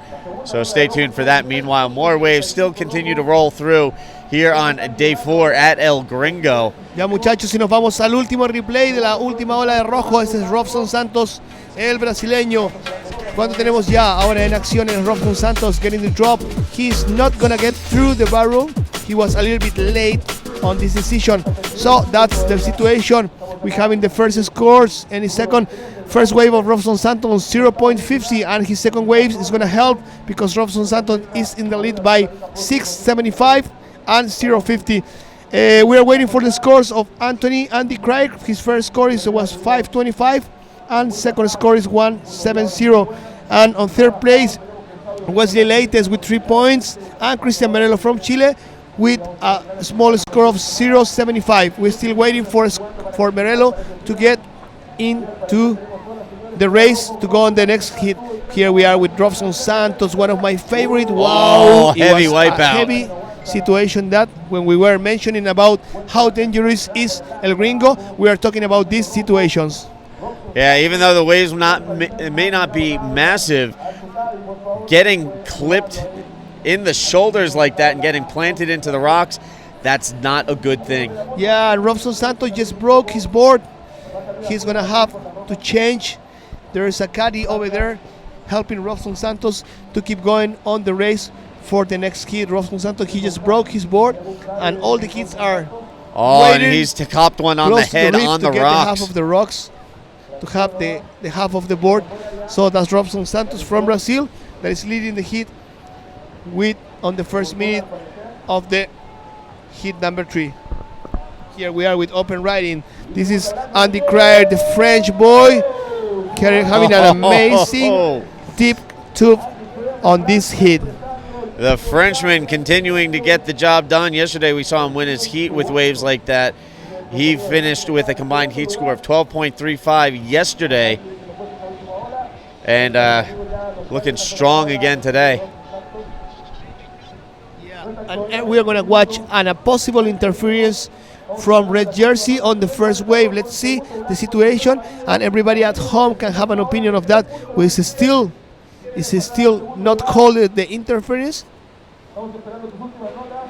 But any second, we're going to see what's going on. This is the possible interference from yellow into red. Oof, and there you can see Robson Santos diving for lobsters. This is not the place you want to go head As first. you guys can see again, there's the possible interference from yellow to red.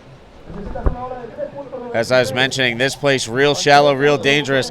Seeing a guy go head first like that, it just kind of makes me cringe, as you know, that's the potential for a serious head and neck injury out in the water with something like that. Ya cuando ya teníamos la primera tabla quebrada en la mañana, and we were having the first board broken this morning. This was another record that El Gringo has. El Gringo is the wave that breaks more boards in the history of surfing competitions. So this is something that you guys gotta know, that El Gringo has been the wave that is breaking more boards in a surfing competition of the history of these events, of the World League and ASP. So the action is starting. We are 20 minutes, 90 minutes remaining. We are with the second wave of Robson Santos is 2.10. It's not going to make a big difference. And the Chilean Merelo leads at 6.20 to go on the second place. Wesley Leighton needs at 3.96 to take the second place. And Andy Craig to go on the lead, 3.61 Steve Jackson.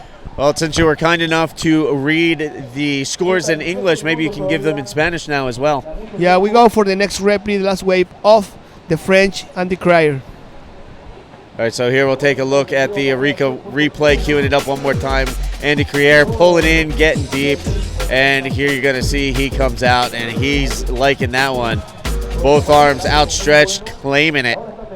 And we are just waiting for that score to come in, and then we'll give you a situation update as we count down to the 18-minute mark time burning off the clock with the riders out in the water. And we've seen all kinds of interesting stuff with this heat. Some solid scores, busted boards, just another victim in the case of Robson Santos. Unfortunately, he was able to switch out his board and get back out to the lineup pretty quickly.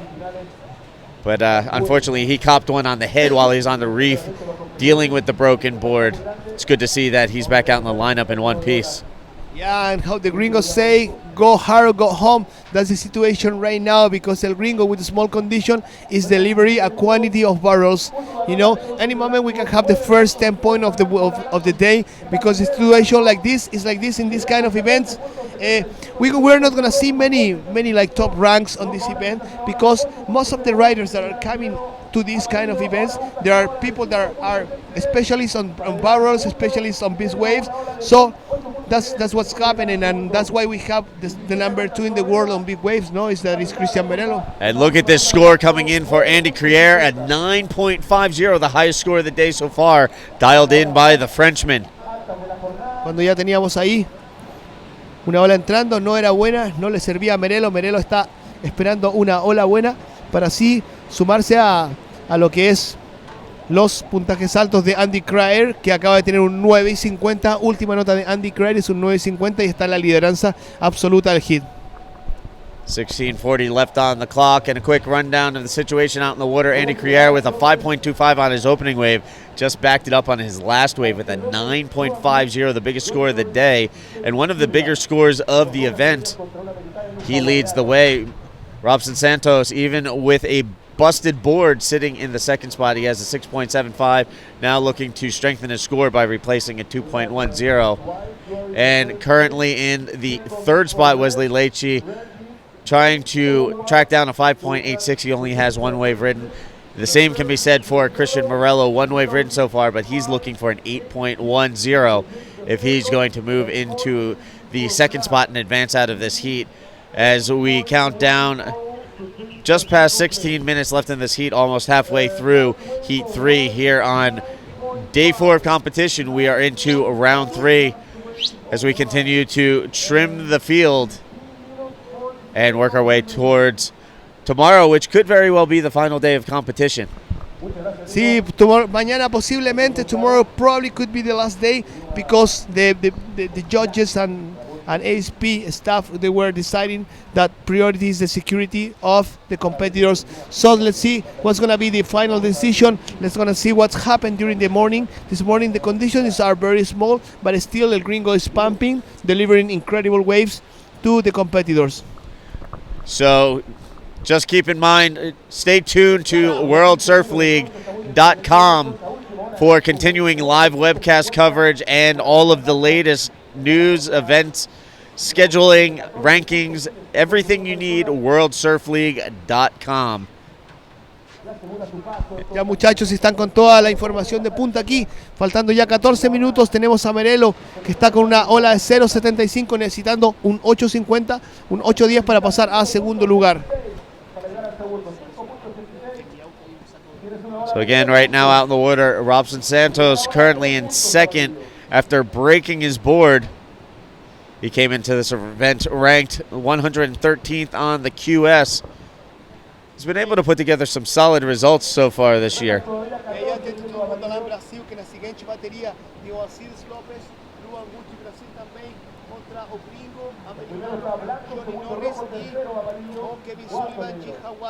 Ahí todo el mundo atento, que ya en el siguiente ya vino Alcides Lopes e Luan Good. E eu queria mandar um abraço muito grande a lá todo mundo que está assistindo, especialmente a minha amiga Ismael, ela é de São Vicente, ela é um abraço muito grande, Ismael. Você está na dúvida de que minha pipa serviu para isso? Então, você fica ligado aí, porque essa é a minha cidade, tu tá aqui em casa, volta aqui, cara, aqui. Todo mundo lá em Brasil, se inscreva aí já daqui a pouco. Viene o Alcides Lopes e também assim o Robson Santos está já na segunda posição, ele está precisando 8-0.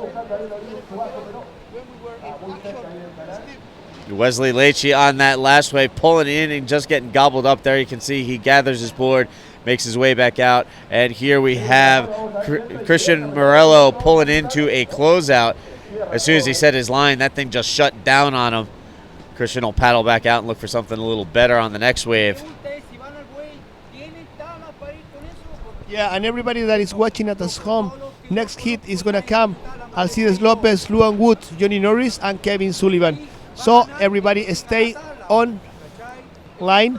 And todo mundo aí, Alcides Lopez já vai entrar na seguinte bateria, também o Luan Wood de Brasil, Johnny Norris de Estados Unidos e Kevin Sullivan, el hawaiano, vai já entrar na seguinte bateria. Eu queria mandar um abraço gigante para lá, todo mundo assistindo, a meu amigo Ismael de São Vicente, lá em Florianópolis, meu irmão lá está assistindo, assim, um abraço gigante para ela e para todo mundo lá que está assistindo lá em Brasil. Estamos já com 12 minutos já na regressiva, o francês Andy Cryer está ganhando essa bateria e então Robson Santos em segundo lugar, Wesley Leite em terceiro lugar e o Cristian Merello em quarto. So there you have it, counting down to the 12-minute mark. Andy Crier leads the way. Andy, his best result so far this year, a 5th on the Junior World Tour at event number 4 earlier this season. Now looking to continue his path through this QS event here at El Gringo. Looking pretty solid so far. Yesterday we saw him win his heat again. Combined heat total of 12.35 yesterday. Now sitting on a combined heat total of 14.75. He leads the way with Robson Santos currently in second, Wesley Leite in third, trying to chase down a 5.86. And Christian Morello needs a 7.70 right now. He's got 2 waves on his score sheet. Minimal scores so far as he's yet to be able to dial into anything substantial with 11:20 left on the clock. And here we have riders paddling, and it looks like black and yellow up and riding. And that's not good, Yo-Yo. Yeah, we had a situation there. It was Merello on a situation there. We're going to wait for the judges' call. If it's interference, what they're going to consider on the last situation, because Merello on black, it was needing a 7.70 to go on the second place. Let's see what's happened with the situation with 10 minutes remaining. Y todo el mundo ahí en Chile, atento que el Merello ahí tuvo una situación. Vamos a ver si los jueces llaman a interferencia o cuál es el llamado de la situación de Cristian Merello en su última ola. All right, so again, just waiting for official judgment to come in, but it looked like we had rider in black, Christian Morello, drop in on the rider in yellow, Wesley Leite. We'll wait for official confirmation on that. But if that's the case, that's going to make life that much more difficult for Christian Morello to advance out of this heat. Ya, y nos vamos con la última ola de Merello, muchachos. Él es Cristian Merello de Pichilemu, cuando teníamos ahí en peto rojo, remando el peto amarillo mucho más inside. Vamos a ver si Merello se le da la preferencia. Teníamos a peto amarillo, a Wesley Leite llamando a la interferencia de Merello. Merello encajando un pequeño tubito. Es el chileno de Pichilemu, número 2 del ranking mundial de olas grandes. Less than 10 minutes remaining on the clock. We are into the back third of this 30-minute heat. And again, the situation remains the same. Andy Crier leading the way. Robson Santos in second. Just waiting on official judgment on that last wave exchange, as we saw Christian Morello apparently drop in on Wesley Leite. Y la interferencia ha sido llamado. Interference is being called from black into yellow. Black into yellow. This Christian Merello had an interference. Something is that is not going to help the Chilean number 2 of the world of big waves. All right, so again, 9:20 left on the clock, counting down, and now Christian Morello in fourth, getting hit with the interference, dropping in on Wesley Leite, and the local crowd here not real happy hearing that decision. We heard some jeers coming from the crowd.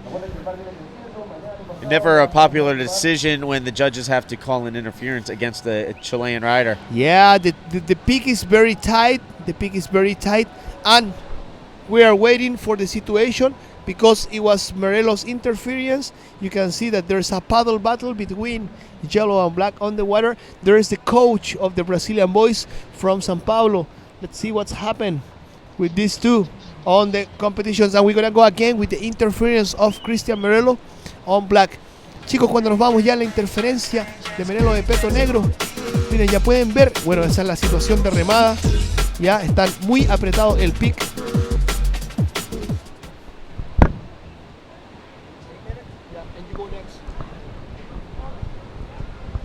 So 8 minutes left on the clock. Cuando teníamos ahí un dropazo del francés, poniendo ya un primer off the lip ahí. Vamos con la segunda maniobra. Él es Andy Crier, el francés que está ganando este hit.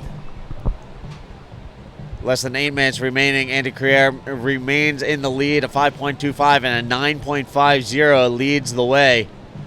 Robson Santos with a 6.75, looking to replace a 2.10 and firm up that hold of second place.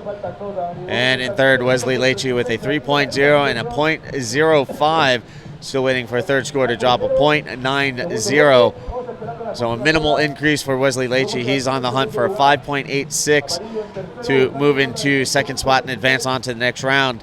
And currently in the fourth spot, Christian Morello with 2 waves on his score sheet, waiting for a third to come in, but unfortunately he has been hit with an interference call. That's going to make things really difficult for the Chilean rider in the black jersey. Ya Andy Crier con una combinación de 14.75 en primer lugar. En segundo lugar tenemos a Robson Santos de Marecillas con un 8.85. Wesley Leite 3.90, necesita un 5.86 para pasar a segundo. Y Cristian Merelo en cuarto con una interferencia. Está muy complicada la situación de Merelo, faltando 6 minutos y 40 segundos. Andy Crier last score it was 6.9, so he is into the lead with a big distance. He is with a combination of 16 and 40 taking the lead. So Andy Crier continues to build his scores. Again, a 9.50 and then a 6.9 on his previous wave, increasing his hold on the lead. Meanwhile, Robson Santos in second, looking to replace the 2.10, firm up his combined heat total a little bit, fend off Wesley Leitchi. Leitchi only needs a 5.86 to steal away that second spot. Ya muchachos y todos los que nos asisten, gracias por sus mensajes. Un saludo enorme a Cristian, a Rodrigo Farías Moreno. Él sabe, uno de los fotógrafos aquí del circuito chileno internacional, el muchacho, fotógrafo aquí que viene muchas ya temporadas a la ciudad de Arica. Estamos ya con 5 minutos y 40 cuando ya se prepara Luan Wood, Alcides López, Johnny Norris y Kevin Sullivan en el siguiente hit. So getting down to the tail end of things, 5.5 minutes remaining on the clock. Again, it's been the Frenchman holding the lead, putting in a solid performance, 9.5, 6.90 on the board for a combined heat total of 16.40. And he has been the class of the field so far today in round 3 competition. The 9.5, one of the biggest individual scores, the combined heat total of 16.40, one of the highest combined heat totals of the day so far. Sí, es la combinación más grande del día hasta el momento, la de Anthony Crier, uno de los franceses aquí que está debutando aquí en la hora del gringo, uno de los franceses de la nueva generación europea, está dándolo aquí, un espectáculo de tubos. Ya muchachos, estamos ya con 4:40 en la regresiva, con Merelo en una situación muy complicada, con olas muy difíciles de escoger, también así de correr. Vamos a ver si Neptuno ayuda al gran Merelo, número 2 del ranking mundial en la categoría de olas grandes, porque ya tuvimos la victoria en la mañana de los chilenos Vargas y también así la Armada peruana dio un espectáculo con Sebastián Correa y Chumbiño de Brasil, que pasaron al siguiente hit, muchachos. Así que acá está toda la acción. Estamos ya en el round número 3, hit 3 de este cuarto día de competencia en el Maui and Sons Pro 2015. Un enorme agradecimiento a nuestros patrocinadores: Maui and Sons, Municipalidad de Arica, Cerveza Corona, Dragon, Globe Media Partners, Surfline, Chile Surf, Vía de Escape, Latin Wave, Surf Photos, Arica Surf Club y Radio ADN. También así a todos ustedes que nos asisten, tenemos un increíble concurso esta mañana. Si ustedes nos mandan su foto al Instagram Maui QS 2015, pueden recibir y van a competir por un increíble par de lentes Dragon. Así que ya saben, muchachos, los Dragon están ahí en jugada por la mejor foto. Y cuando teníamos ya remada, él es Wesley Leite de Brasil, el brasileño buscando un tubito. No lo consigue salir, él es Wesley Leite de Brasil. And again, real quick, just a reminder to all of you at home, be sure to tag all of your photos related to this event on Instagram with hashtag MauiQS 2015 for your chance to win a Dragon gift pack. Ya muchachos, nos vamos a la última situación de remada de Merelo. Vamos a ver la interferencia, que es lo que marcaron los jueces de ASP. Esa es la situación de remada, ya podemos ver que el pick está muy apretado entre amarillo y negro. Los muchachos ya, ustedes saben cómo es la competencia, es muy apretada y teníamos a Merelo ahí, también al amarillo Wesley Layton, ya llamando una situación de remada. Faltando ya 2 minutos y 30. Here we are with the situation of paddle. The pick is very tight, you know. It's going to happen maybe not just on this hit, the situation. But here we are with 2 minutes remaining.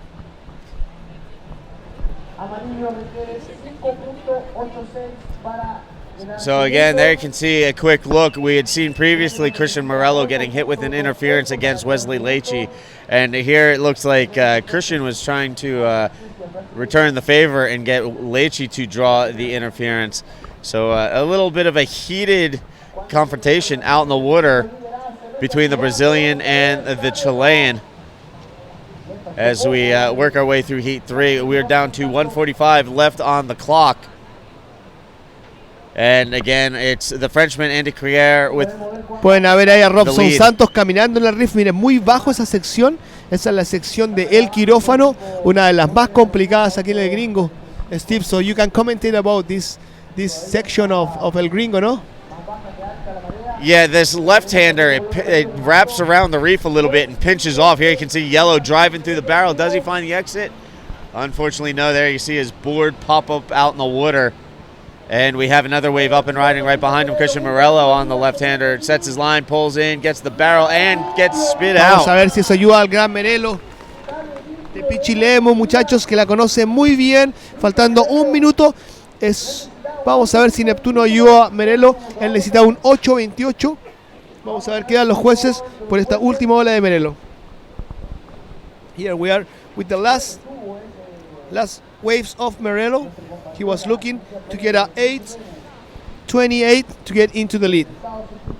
So counting down the final 35 seconds, Crier and Santos continue to lead the way, first and second respectively, while Leitchi's still on the hunt for a 5.86 that just seems to have been a little bit too elusive for him. And we're not done with the action out in the water. Here we have the current heat leader, Andy Crier, pulling in, and that thing's just going to slab on him, shutting down with him inside. Ya estamos ya con 14 segundos en la reciba, 13 seconds remaining, and we are receiving the last scores of Merelo. Y nos vamos ya a la repetición, al repli de la última ola. Este era Cristian Merelo ahí con un drop, ya poniendo el bottom turn, entrando a la sección del quirófano y con un pequeño floater acabando su ola Merelo. Vamos a ver qué dan con un pequeño cortecito ahí. Vamos a ver si Merelo tuvo un 8.28 que necesitaba. En cualquier instante, creo que no va a ser suficiente, Steve. It's not going to be enough. The last wave, last score of Merelo. No score coming in. He needed an 8.57, and right now it looks like it's going to come into the mid-7 range. So Christian Morello, after getting hit with the interference, is going to come up a little short. Last-ditch effort there at the end. Again, just waiting for the score to finalize. There it is, a 7.50. That's enough to move him into third ahead of Wesley Leitchi, but not enough to move him into the second spot and advance out. So again, it's going to be Andy Crier and Robson Santos moving on to round 4. Ya muchachos, ya estamos ya en el hit número 4 de esta mañana con Alcides López de Brasil, Luan Wood también de Brasil, Johnny Norris, el americano, y Kevin Sullivan, el hawaiano. En cualquier instante ya empieza el show de tubos con este hit número 4, porque Kevin Sullivan es uno de los que sorprendió en el round número 2. Así que cualquier instante vamos a tener a Kevin Sullivan, al hawaiano. Any second we're going to start with the action here. We got Andy Crier from France with a combination of 1640. He took the lead and he won the last hit. On second place he was getting through the next round, Robson Santos from Brazil. Ya estamos ya con toda la acción y ahí pueden ver que a medida que sube la marea, las condiciones se ponen acá increíbles, porque los tubitos se empiezan a apretar mucho más en el rift, y esto es lo que está pasando aquí en el Gringo, ya en la última presentación. Estamos ya, los jueces ASP están llamando un hold on a un instante.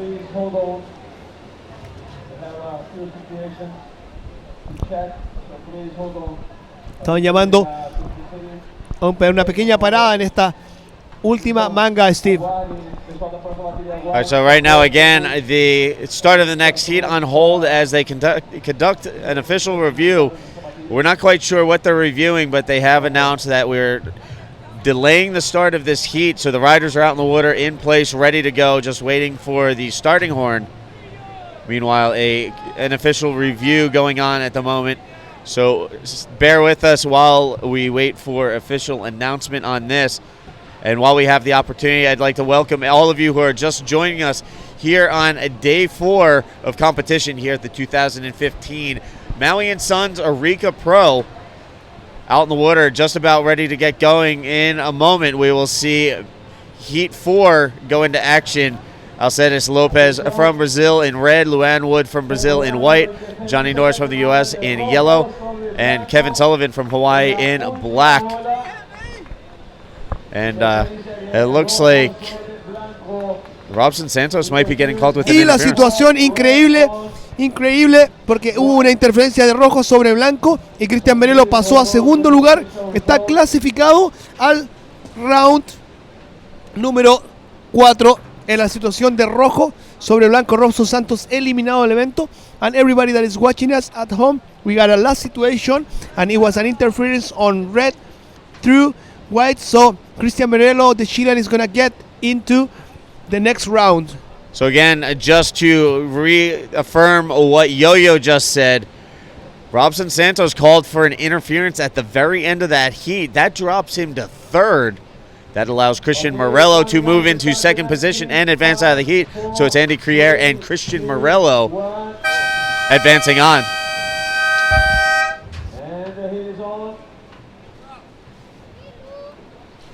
So the horn has sounded. We are underway with the next heat out in the water, Heat 4. There you can see it on the board. And there's the official results on your screen for that previous heat. Again, last minute interference on Robson Santos drops him from second to third. That allows Christian Morello to advance out behind Andy Crier. So Crier first, Morello second, Santos third, Leite fourth.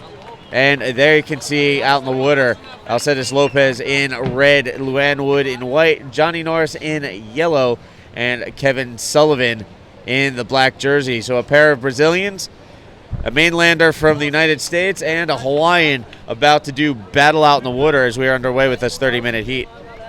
Ya, muchachos, y me están llamando al set los chicos de Factor 15. Nos vamos a la entrevista con el francés Crier, ganador del último hit. Hola a todos, estamos con Andy Crier, él es el ganador del tercer hit del día de la segunda ronda de este campeonato. Andy, cuéntanos un poco, las cosas están un poco complicadas en el agua, hemos visto que la competencia está fuerte. ¿Qué pasó en tu hit? Ha pasado mucho una vez más. Las series anteriores han estado muy concurridas hasta el final. Es un pico muy reducido, entonces a nada que haya una ola casi todo el mundo puede estar bien posicionado. O sea que es muy complicado estar en el buen sitio y conseguir cogerla. Yo he conseguido hacer creo que un 5 al principio, luego me quedé un poco más tranquilo sabiendo que necesitaba una nota mucho más grande. Y he bajado un poco, los dos que están en el pico se han ido empujando un poco más para adentro y ha venido esa ola, la he cogido de contrapico, he entrado bien, he salido, me han dado un 9,5. He tenido muy buenas sensaciones en ese tubo, entonces sabía que iba a ser una buena nota. Y luego lo único que quería es estar asegurado de pasar, entonces he cogido un 6 y algo que me ha cuadrado bien y nada, eso. Pues bueno, felicitaciones. Cuéntanos qué te parece esa idea de que como va a entrar un swell muy grande, tal vez el evento se termine en el buey. No sé, la verdad, yo pienso en hoy es mi cumpleaños, entonces es el mejor regalo que el mar me podía dar y la mejor manera de dar las gracias a todos los que me han felicitado desde casa, mi familia y mis padres y todo el mundo. Entonces, día a día, serie por serie, ya veremos mañana qué se nos presenta y eso, ya está. Qué bonito mensaje entonces de Andy, feliz Ya, cumpleaños. muchachos, y ya estamos y bueno, qué on mejor regalo. en Así este que hit nada, felicitaciones y regresamos con con ustedes 27 al y boot. 31.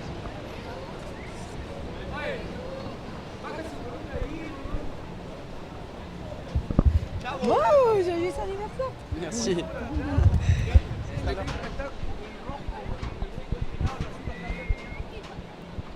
All right, so back here in the booth, 27 minutes left on the clock. Still a lot of emotion on the beach after that heated battle in Heat 3. So lots going on here on day 4 of competition. Meanwhile, out in the water, again, still in the early going. Waiting for waves to be registered from our competitors. As it's gone a little quiet there, you can see all 4 of them paddling for position. As they see something rolling in on the outside, we'll see if it stands up and gives them something to work with. Muchachos, si había una controversia porque la última situación de Robson Santos lo ha dejado fuera de competencia, dándole el paso al chileno Cristian Merelo para continuar en el evento. And we had a situation on the last minute of the last score.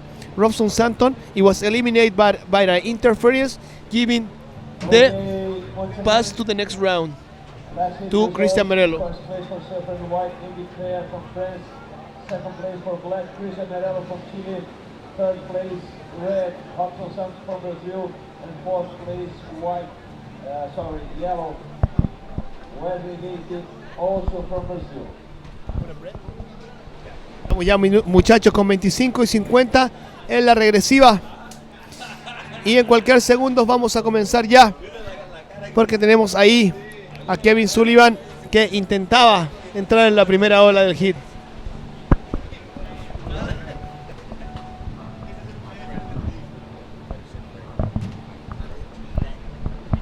Muchachos, en cualquier instante ya estamos con 25 y 30.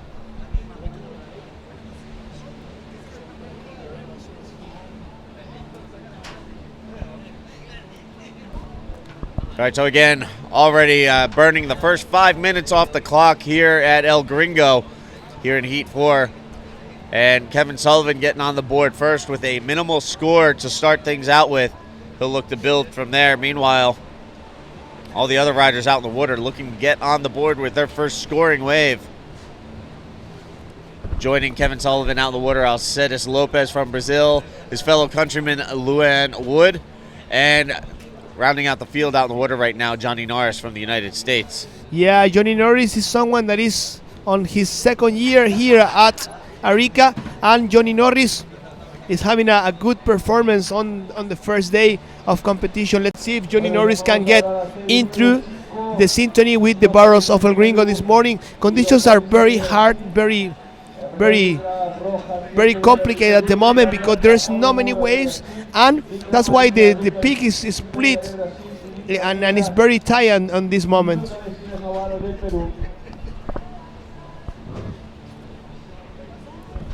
With 24 on the countdown, estamos con 24 en la regresiva y vamos a ver cuál es la situación aquí en El Gringo. Ya estamos ya con toda la acción, con Alcides López de rojo, Luan Wood de blanco, Johnny Norris de amarillo, Kevin Sullivan de negro en competencia. Y ahí teníamos ya, muchachos, hola, porque teníamos la primera remada. Él es Norris Johnny's, el americano, que no consigue salir de este tubo. Cualquier instante ya los primeros puntajes de este primer hit. All right, so scores starting to filter in. Johnny Norris, Kevin Sullivan getting things started. A .50 for Kevin Sullivan, 1.50 for Johnny Norris. So they start off with a couple of minimal scores, but they get on the board first. They lead the way. Norris first, Sullivan second. Now waiting for Lopez and Wood to get on the board with their first scoring ventures. And here we have Alcedes Lopez up and riding. Sets his line, pumping for speed, driving through the barrel.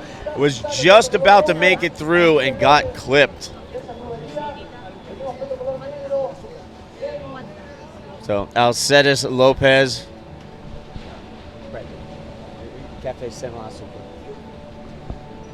So there it is, just waiting for that score from Alcedes Lopez to filter in. He's probably going to get the early advantage with a solid wave on that one. But here, Johnny Norris up and riding on his second wave already.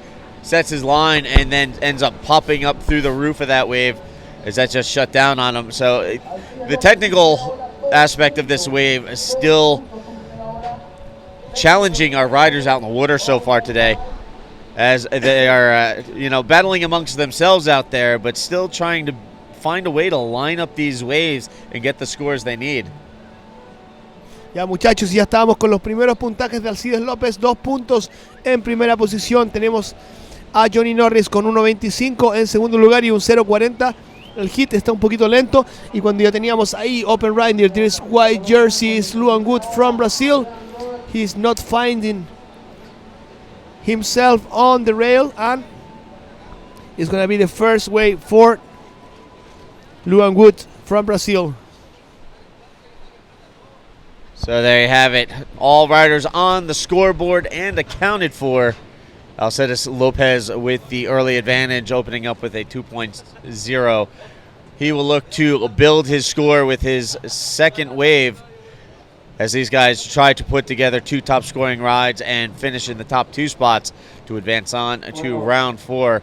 Again, welcome to Day 4 of competition here at the 2015 Maui & Sons Arica Pro.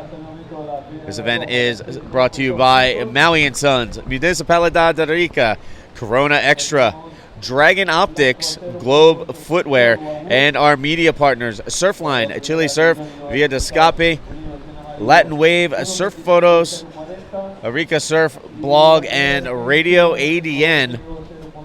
Thank you to all of them for making this year's event possible.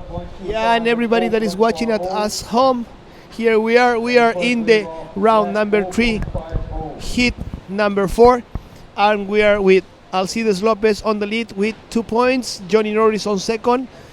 He needs a 0.76 to take the lead. Luan Wood on third, he needs a 0.81 to go on second, and Kevin Sullivan needs a 1.16 to take the second place. And there's a quick look. Kevin Sullivan taking a shot at the right-hander, but not a lot to work with there, so he kicks out. He'll paddle back out to the lineup and give it another go the next time around. Ya en cualquier minuto ya, muchachos, empezábamos a ver show de tubos porque la marea está subiendo y las condiciones van a prometer. And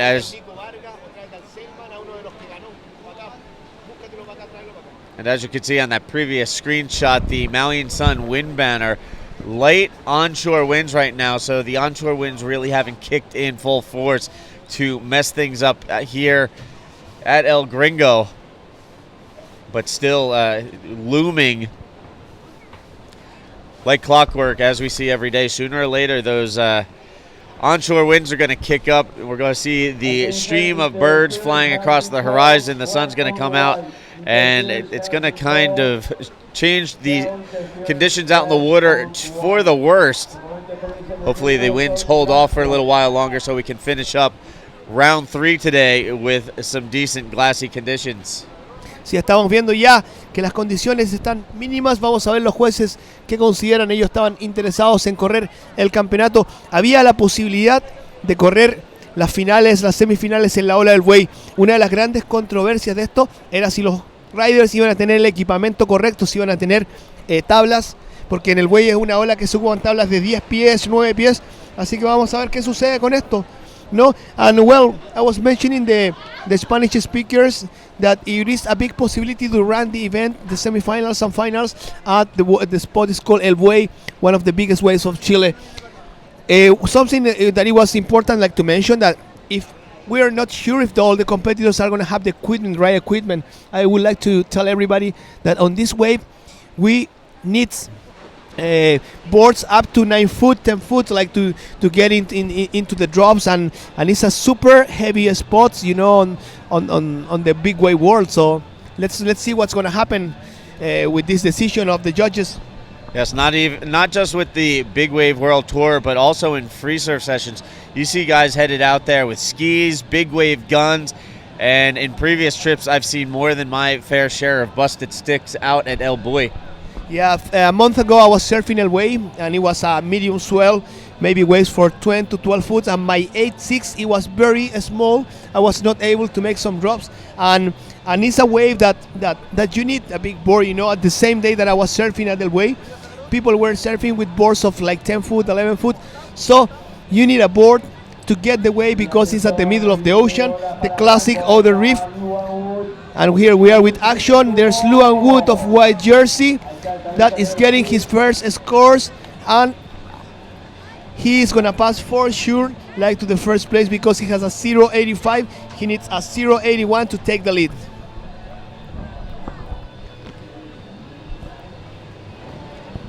So again, right now out in the water, 16:50 left on the clock. Still more than half of this heat to work through.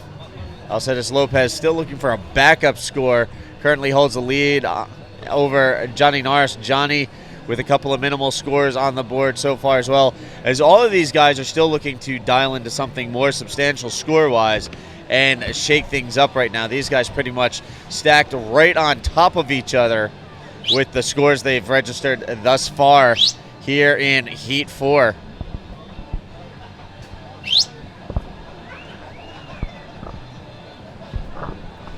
Y así, muchachos, ya estamos con 16 en la regresiva, un poquito lento este hit. Los muchachos no han entrado en sintonía todavía con los increíbles tubos del gringo, así que vamos a ver, en cualquier instante ya vamos a tener acción con Luan Wood, Johnny Norris, Kevin Sullivan y Luan Wood.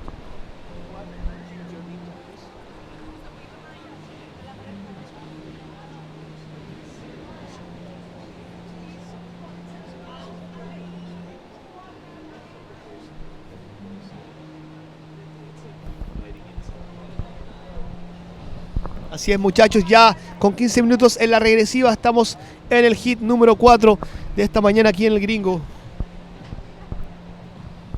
15:30 left on the clock again. It's gotten a little quiet out in the water for this heat. As in previous heats so far this morning, we've seen guys racking up wave after wave.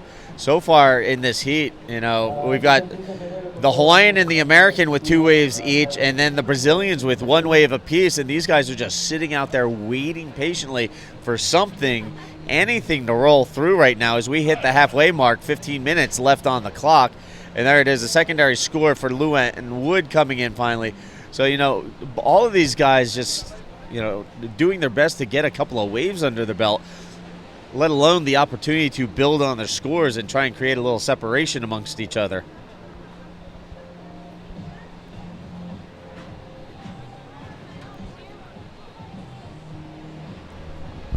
Yes, and here we are with 40 minutes remaining. Situation is that Luan Wood on first, on white jersey from Brazil. On red jersey, Alcedes Lopez from Brazil. Johnny Norris, the American. On yellow jersey, he needs a 0.76. Nothing impossible for Johnny. He's a great surfer at these conditions.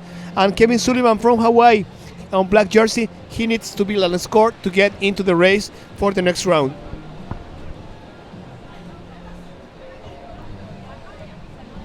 So again, there you can see our riders out in the water patiently waiting as it's a little small, little inconsistent today. We've still seen some big scores dropped in previous heats. We'll see if these guys can dial into some sizable scores during their time out in the water. Meanwhile, taking a quick look at the Surfline forecast. Again, expecting swell to fill in for tomorrow and Sunday. Looking pretty sizable, calling for a roughly 2-meter swell to hit tomorrow. Saturday's forecast, we're looking at 4 to 6 foot plus. And then a Sunday, the updated forecast, it looks like by start time on Sunday, we could be looking at a solid 10-foot plus swell rolling in here at El Gringo. And then later in the afternoon on Sunday, it's supposed to get really big here, which means El Buoy is going to be bombing as the Surfline forecast is calling for 15 foot by Sunday afternoon. Yes, big swell is in the south of Chile, and right now, if you're not gonna believe, everybody can watch at home from all over around the world that the weather here is like that on the desert of Atacama, but in the south of Chile, 1,000 kilometers down south, it's been raining a lot. Just yesterday was raining more than the whole last year, and when we were having a wave over there, it was a yellow jersey. It was Mr. Johnny Norris from USA, and I was mentioning, Steve, that it's raining a lot. You can tell everybody at home what have you been watching here at local TV in Chile? Here in Arica, the weather, it almost never rains. It's actually one of the most arid places on earth, known as the land of eternal spring. Arica in the stretch of the Atacama Desert in northern Chile. And I mean, it's beautiful around here in the afternoon, but in the morning it's a little different. It's usually a little gray, some onshore winds going offshore before switching back onshore. And when those winds start to switch before the sun comes out, it gets pretty darn cold around here. As Yo-Yo can attest, he's actually trying to bundle up over here, keep himself warm, as the onshores, unfortunately, are already kicking in halfway through round 3, and it's getting pretty nippy out here. Yeah, but something that I would like to mention about what's going on now, Steve, you can look at the left here to the mountains, and everybody that is watching it is something super incredible. There's a big whale down to the ocean. Any second, the guys are gonna shoot that, but it's crossing a big whale around the area. Something you see a lot of here, the Pacific Ocean, full of life. And everybody enjoying the sighting of a whale way out the back from the contest scene.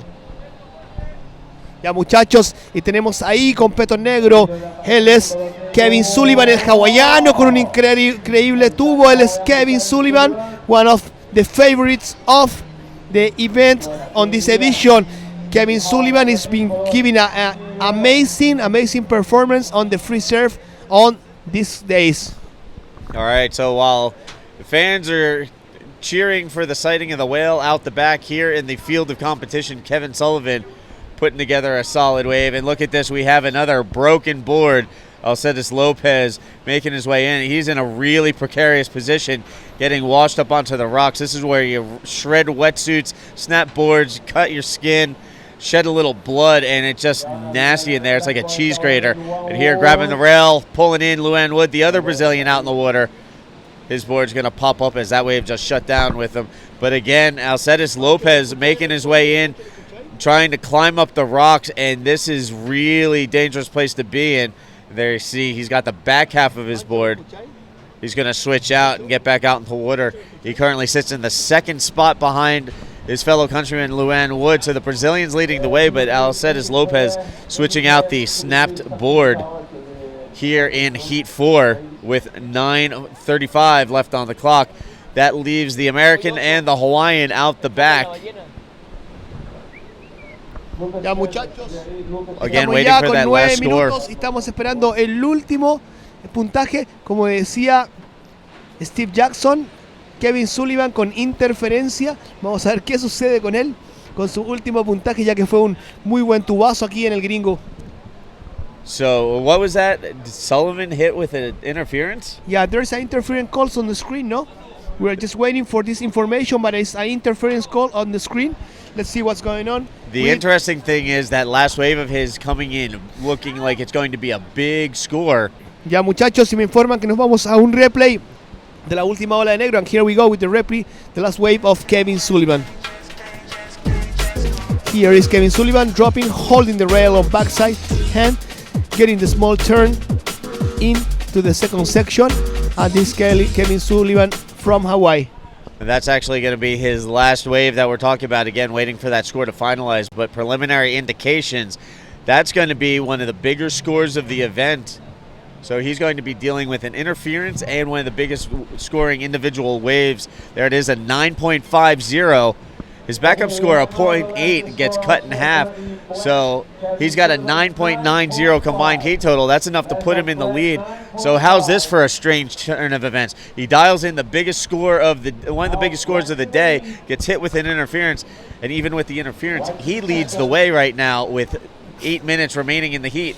Third place for red. Es así, muchachos, estamos ahí con Kevin Sullivan tomando la lideranza y con un 9.90 en primera posición. También tiene un llamado de interferencia, eso no le impide tomar el primer lugar, ya que tenemos a los brasileños Alcides López, Luan Wood en segunda y tercera posición, respectivamente, necesitando un 4.66, un 4.61, y Johnny Norris, el americano, que necesita un 5.35.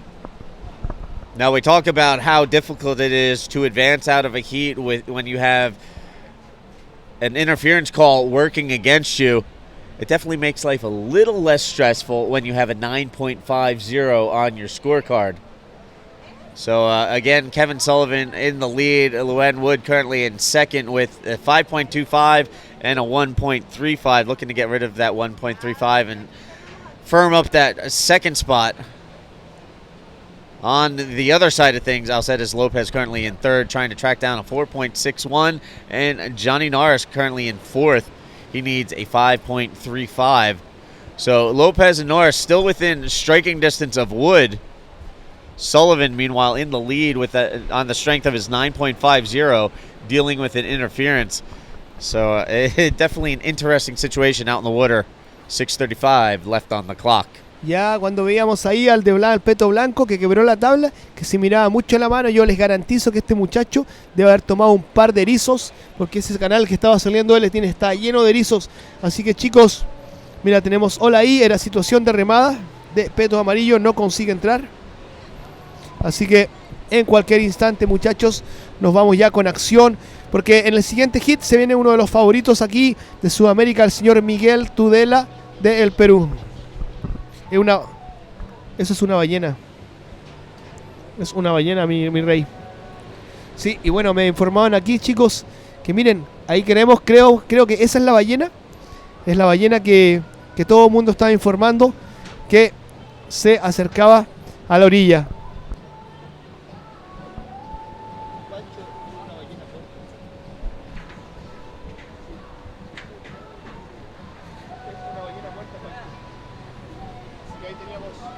Visión ahí de lo que es el horizonte y teníamos una ballenita pasando.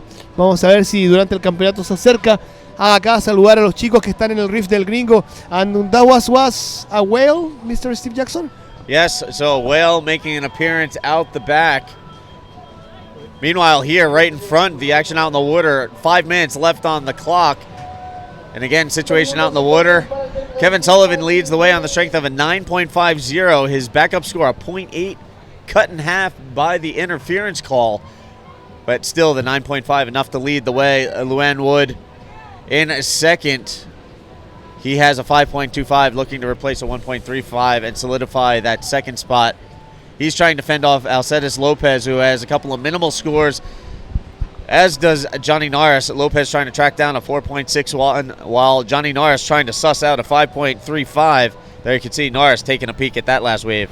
Ya, muchachos, y ya estamos ahí con Kevin Sullivan en primer lugar, Luan Wood en segunda posición, necesita un 4.66 para tomar la lideranza. Alcides López necesita un 4.61 para pasar a segundo y Johnny Norris 5.35 para pasar a segundo lugar.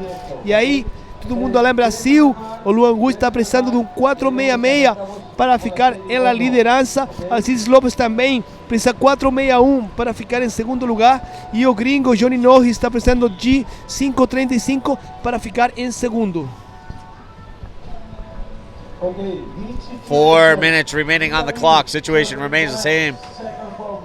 Sullivan first, Wood second. Lopez chasing a 4.61. Johnny Norris trying to track down a 5.35. Getting down to the tail end of things, and Lopez and Norris have some work to do if they're going to work their way back into this and move on to the next round. Meanwhile, Sullivan, even though he has that interference, has that 9.50 like an ace up the sleeve, looking for a stronger backup score. Cuando teníamos ahí a Johnny Norris encajando un tubito y no consigue asegurar, Johnny Norris necesita un 5.35. So Johnny Norris taking a shot there, again looking for a 5.35, not quite enough on that last wave. And here we can see Sullivan taking a look, up and riding. Este es Kevin Sullivan, el líder del hit. que no consigue encajar el tubo. Y esa sección es una de las más peligrosas del gringo, la sección del quirófano. Cuando teníamos ahí Peto Rojo, este es Alcides López, el brasileño, que no consigue salir tampoco. Están muy complicados los tubos aquí, muy cerrados esta mañana aquí en la ex Isla Alacrán. Very tight barrels, ¿no, Steve?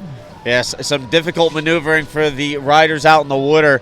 We're seeing a lot of wave exchanges where it just the end result is a no-make, as that end section on the left is just shutting down, pinching people, clipping riders as they try to make the exit, and it's just really difficult. And it's just a battle out there for these guys as these smaller waves and just the nature of El Gringo make it really hard to line it up just right and dial in that score that they're looking for. And how the people from the Rip Curl process were saying, you go hard or you go home, no? Go hard or go home. This is the call that you gotta have in these sessions, no? Because the sections of El Gringo are like very critical and are very shallow, and if you don't have a full control of your rides here, you're gonna find the consequences of picorocos and erizos that are like the major situation here at ex Isla Alacrán. 1:30 left on the clock, and again Kevin Sullivan leads the way. Luan Wood currently in second. Alcides Lopez still looking for a 4.61. Johnny Norris trying to track down a 5.30. Time running out for Lopez and Norris. Yeah, 1 minute and 16 seconds. And Johnny Norris needs a 5.35. And Alcides Lopez needs a 4.61 to go on the second place. So I was mentioning before, Sullivan leading the way with that 9.50 and trying to strengthen his backup score, even though he has the interference, cutting that second score in half. There you saw a 1.80, improved his score, it gets cut in half. So it actually strengthens his score. Meanwhile, Luan Wood taking flight, trying to kick out of that one.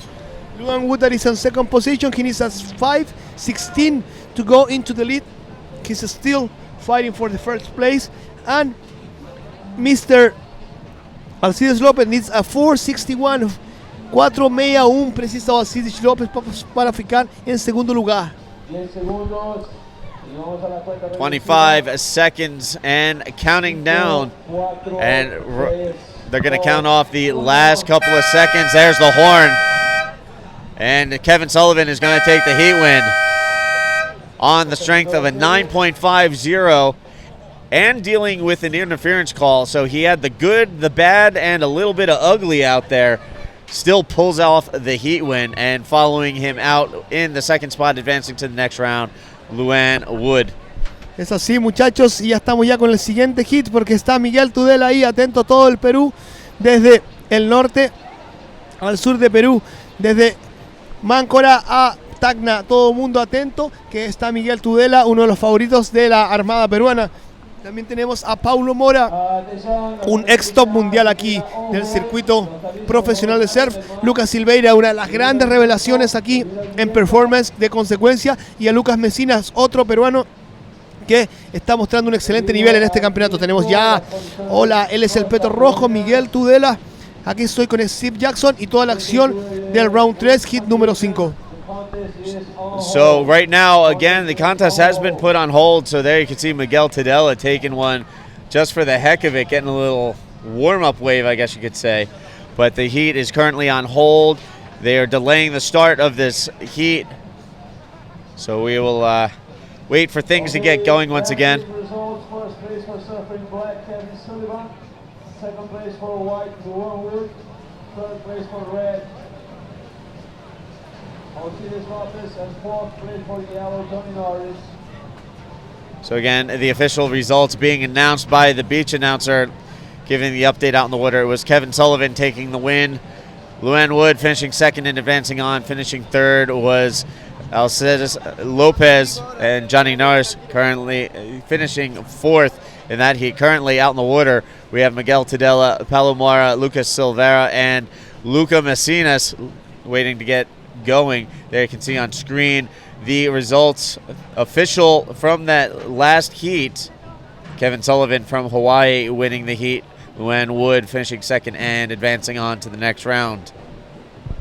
Es así, muchachos, estábamos ahí con la información con el hawaiano Kevin Sullivan en primer lugar.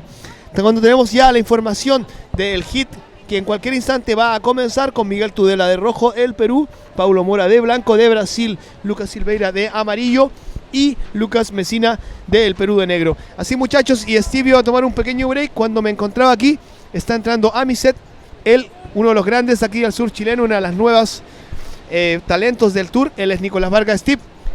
All right, so Nicholas Vargas is going to step in, give you a little rider perspective. I'll step out and let him take over my spot for a little while. Ok, muchachos, me informan los chicos de Factor 15 que ya nos vamos a la highlight del día de ayer.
Y ahí, atención, todo el mundo, atento. Bueno, estábamos aquí en... Un pájaro parado ahí. Ya, muchachos, y atención a todos. Bueno, cuando les mostrábamos aquí la imagen, esta es una ballenita que está muerta, no está flotando en el agua, ya pueden ver ahí una ballena. Tenemos a los salvavidas de Arica inspeccionando el área, pero esto es algo muy inusual acá, ya que este tipo de ballenas no se ve mucho el paso por aquí. Ellas por lo general están en la zona de Antofagasta, chicos, así que ya pueden ver todos allá en casa lo que está sucediendo aquí en la ex Isla Lacrán. Ya entró un poquito el viento y vamos a ver qué nos dan los jueces de ASP, si nos van a dar el on para continuar el evento o si vamos a quedar en hold para continuar así mañana. So, everybody that is watching us at home, that's the lifeguards from Arica. They are taking a look about what's going on just next to El Gringo. We have a whale that is floating there, and everybody can take a look at home. This is something very unusual, because this kind of species, they are not crossing over like to Arica. They usually go into all the way straight to Peru. So everybody can take a look from home what's going on here, aqui on the ex-island Alacrán. E aí, gente, todo mundo lá em Brasil assistindo, brother. Tem aqui uma baleia que chegou aqui na praia. Daqui a pouquinho a gente vai mostrar mais imagens dela, mas é uma coisa muito inusual aqui na área.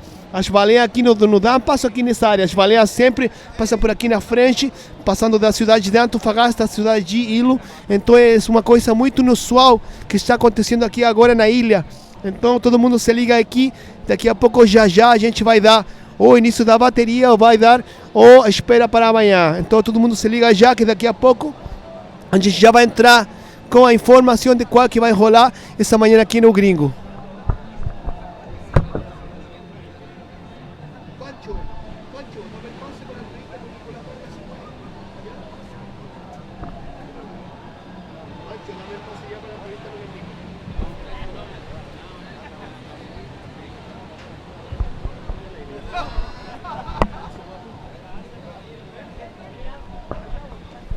Y ahí todo el mundo que asistía al campeonato, muchachos, estoy aquí con uno de los grandes team riders aquí del circuito chileno, también ya internacional, con el pichilemino Nicolás Vargas. Nicolás, muy buenos días.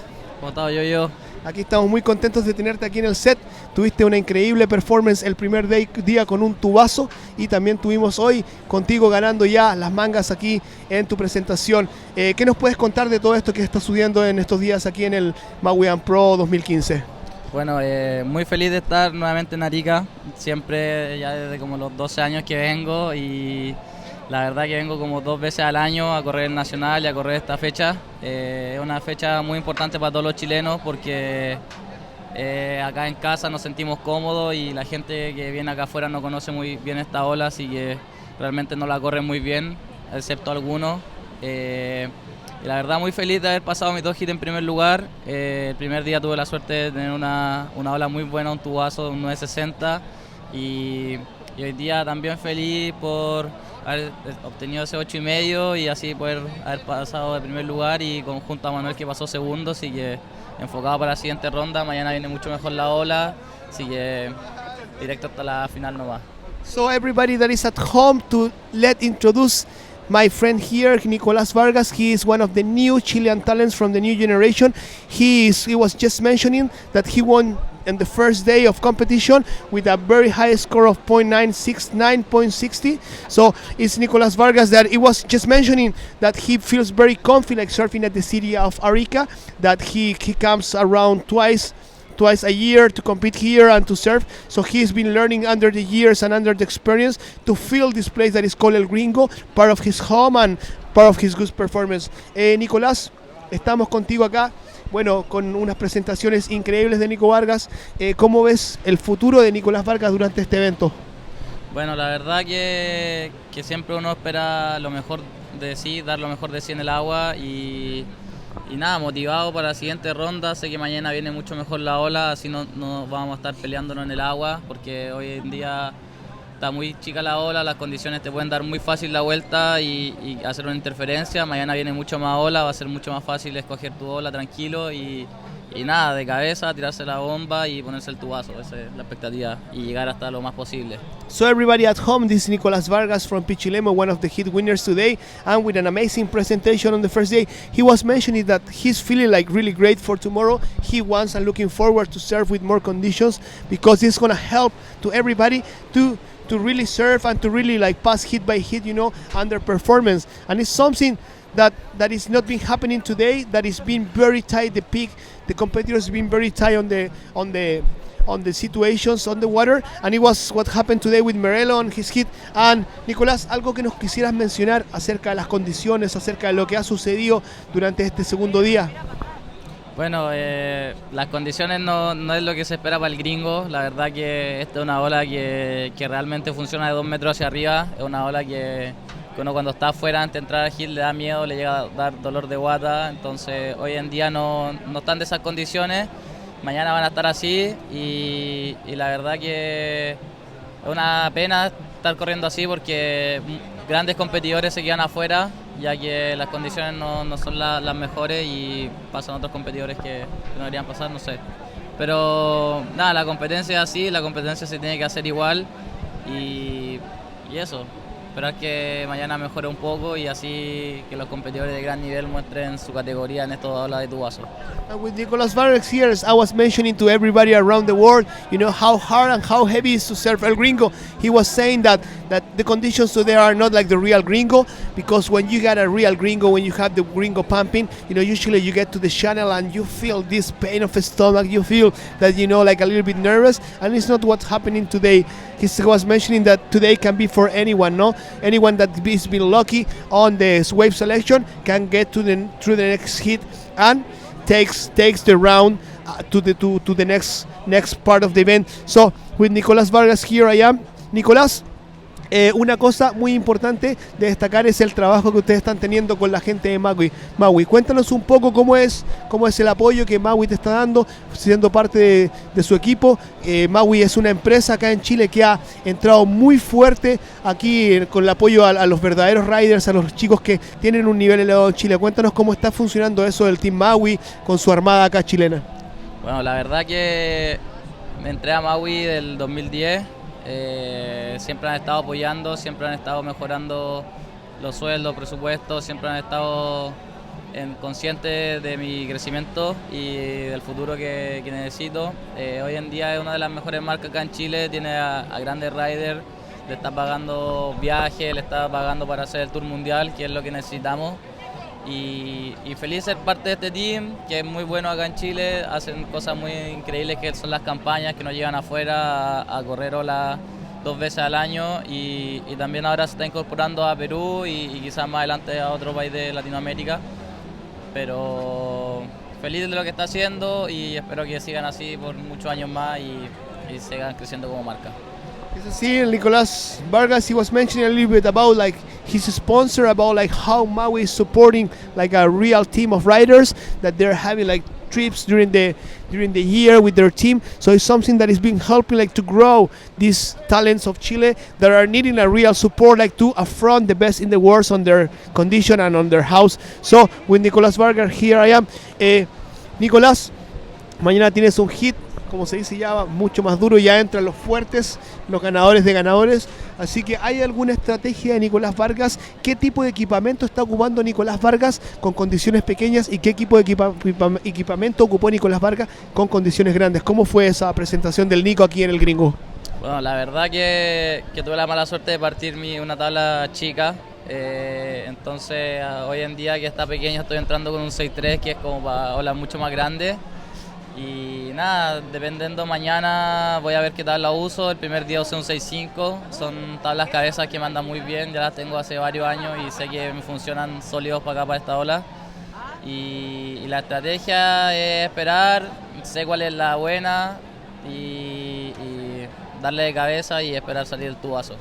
Well, Nicolas, he was mentioning that at the moment he broke his small board, so he's surfing with a board that is 6'3", and the days before he was surfing with a 6'5".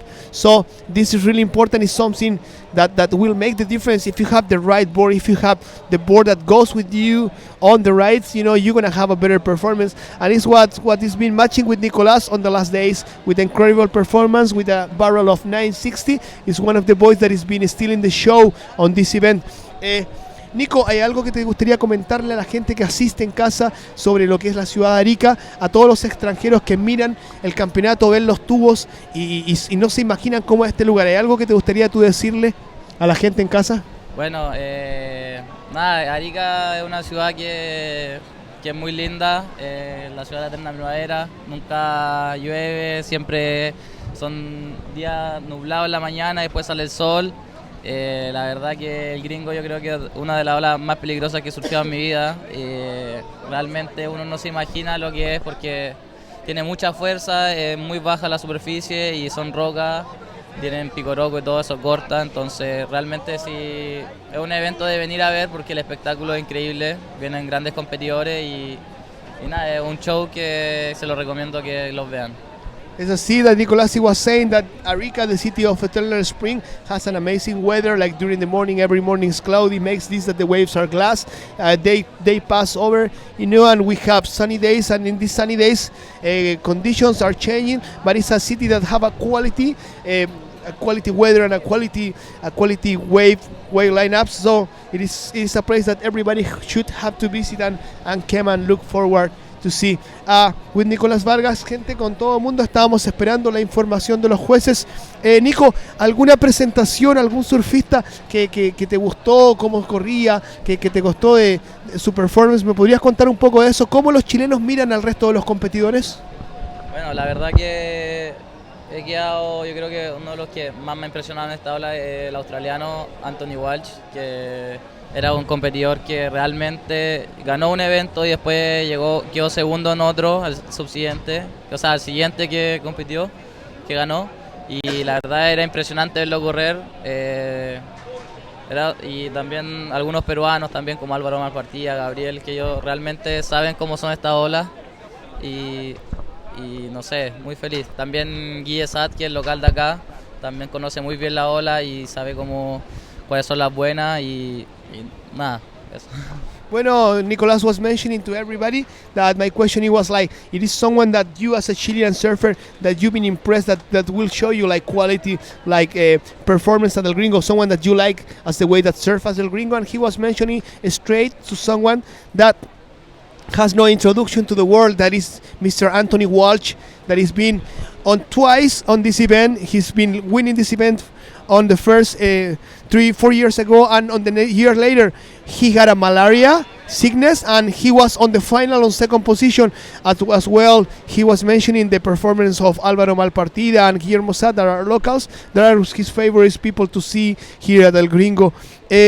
Nico, estábamos aquí esperando el llamado de los jueces y te quería dar las gracias por esta mini entrevista. No voy a quitar más de tu tiempo, sé que estás un poquito cansado y que quieres descansar para así enfocarte en lo que viene mañana. ¿Algunas cosas que el gran Nico Vargas de Pichilemu le gustaría decir a todo el país que te está mirando? Nada, muchas gracias a toda la gente que me apoya, a mis familiares, a mi polola, a mis tíos, a mis amigos que siempre están ahí preocupados cómo van los hits, así que agradecerle a ellos y a toda la otra gente que nos está apoyando y nada, seguir adelante y espero que mañana sea un gran día, así que motivado. Ya muchachos, y bueno, Nicolás Vargas and everybody that he was watching us, this is Nicolás Vargas, one of the big credits of Chile. He was saying like, well, thanks to everybody that is watching, that is supporting, especially my mother, my father, and everybody that is watching us at home. So let's get ready to rumble tomorrow because Nicolás Vargas is going to be running the show for everybody in Chile and around the world. Thank you, Nico, and te deseo lo mejor, mi querido. Gracias, muchas gracias. Y ya nos vamos, muchachos, con las imágenes de lo que está pasando aquí en la ex Isla Lacrán. Me gustaría, bueno, antes de despedirnos ya, quizá no sabemos todavía la información, pero dar un agradecimiento enorme a Maui and Sounds, a todos los chicos que nos ven desde Santiago, a los chicos de Maui, especial al Seba que no vino este año. Un enorme abrazo, que trabajan duro por el surf de Chile. también la Municipalidad de Arica, Cerveza Corona, Dragon, Globe, Media Partners, Surfline, Chile Surf, Vía de Escape, Latin Wave, Surf Fotos, Arica Surf Blog y Radio ADN. Y así, muchachos, si ustedes están interesados en venir acá a la ciudad de Arica, bueno, yo que trabajo con turismo, con mi sitio surfschool.cl, you can come here and visit me. And I was mentioning like our sponsor, and if everyone at home that is watching us from all over around the world, I'm working with Turismo. My name is Yoyo, and if you want to find me, I have at the website www.surfschool.cl, and from this webpage you can contact me. My job is straight to the surfing, to surf secret spot. I have plenty waves that nobody, even locals from here, don't know, and I've been exploring the Atacama for the last 15 years, so pretty sure to give you a good experience if you come to my city, the city of the Eternal Spring, that here we have the most consistent surf in the world. Los voy a dejar por algunos segundos, muchachos, para que tomen ahí una vista de lo que está sucediendo y ustedes mismos van a dar el criterio de cuál es su opinión sobre lo que debe suceder esta mañana.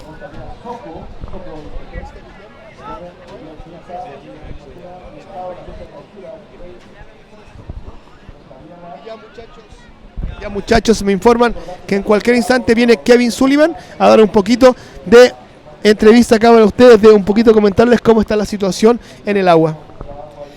All right, so Action Jackson back here in the booth, and as Yo-Yo was letting everybody know in Spanish, Hawaiian Kevin Sullivan will be jumping here in the booth with me here in just a little bit, as he's still unwinding from that interesting heat he had out in the water. Again, he dropped a 9.50 for the highest score of the heat, one of the highest scores of the day, but also battled against an interference. So we'll pick his brain a little bit about that and see what else he has to say when he comes into the commentary booth.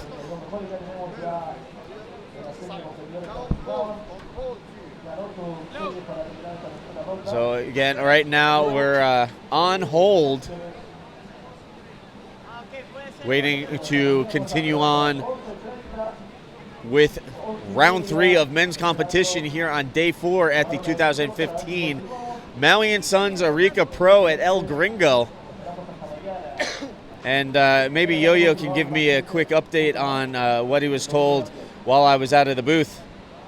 Yes, to everybody at home, voy a tomar un pequeño break y muchachos, en cualquier instante va a venir Kevin Sullivan, que va a ser entrevistado por el gran Steve Action Jackson aquí en el booth, así que en cualquier instante ya nos van a dar el on, posiblemente haya un stop durante este cuarto día, de lo que es el Maui Pro 2015.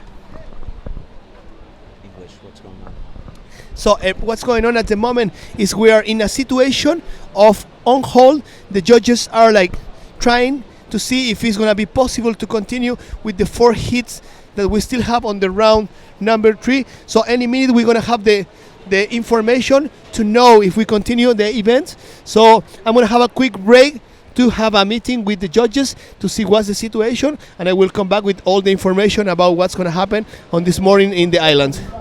All right, so we're going to let Yo-Yo cruise out of the booth and go check up on things. Meanwhile, Action Jackson here in the booth. I will be joined shortly by Kevin Sullivan from Hawaii. And again, you know, we're kind of in an interesting situation here where the conditions right now have us on hold as we look to continue on with the back half of round 3. We still have round 4 to work through before getting into the quarters, semis, and the final. But time is of the essence, dealing with small conditions today. Tomorrow we're looking at surf in the 4 to 6 foot plus range. And then looking at Surfline's forecast for Sunday. By 8 a.m. Sunday, we're looking at 10 foot plus. And then in the afternoon, that's going to jump up into the 12 to 15 foot range, which is going to make things very, very interesting here at El Gringo. And once it hits that 12 to 15 foot range, the wave out at El Buoy, which has been featured on the Big Wave World Tour in previous years, that place is going to fire up and get pretty beastly out to our left. So again, keeping an eye on the swell forecast, trying to get through this in-between day wave-wise. We still have half of round 3 to complete. And given the time frame we usually have on a daily basis before the onshore winds kick up and the conditions deteriorate, we have roughly 2 days worth of competition to run, but unfortunately we don't have 2 full days to run here before El Gringo just becomes unrideable. So again, on hold right now, the judges conferring upstairs, the riders and fans anxious news as to what is going on. And here we have, cruising into the booth as promised, Hawaiian Kevin Sullivan making his way in, and we'll get him mic'd up and ready to go. Welcome to the booth, Kevin. Thanks. Yeah. Close. All right, so you won your heat, but it was definitely interesting times out there for you. Give us a quick rundown of what was going through your head with a 9.5 and an interference on your scorecard. There was a set right when the heat started, and the judges, I guess, had to give the situation of the previous heat.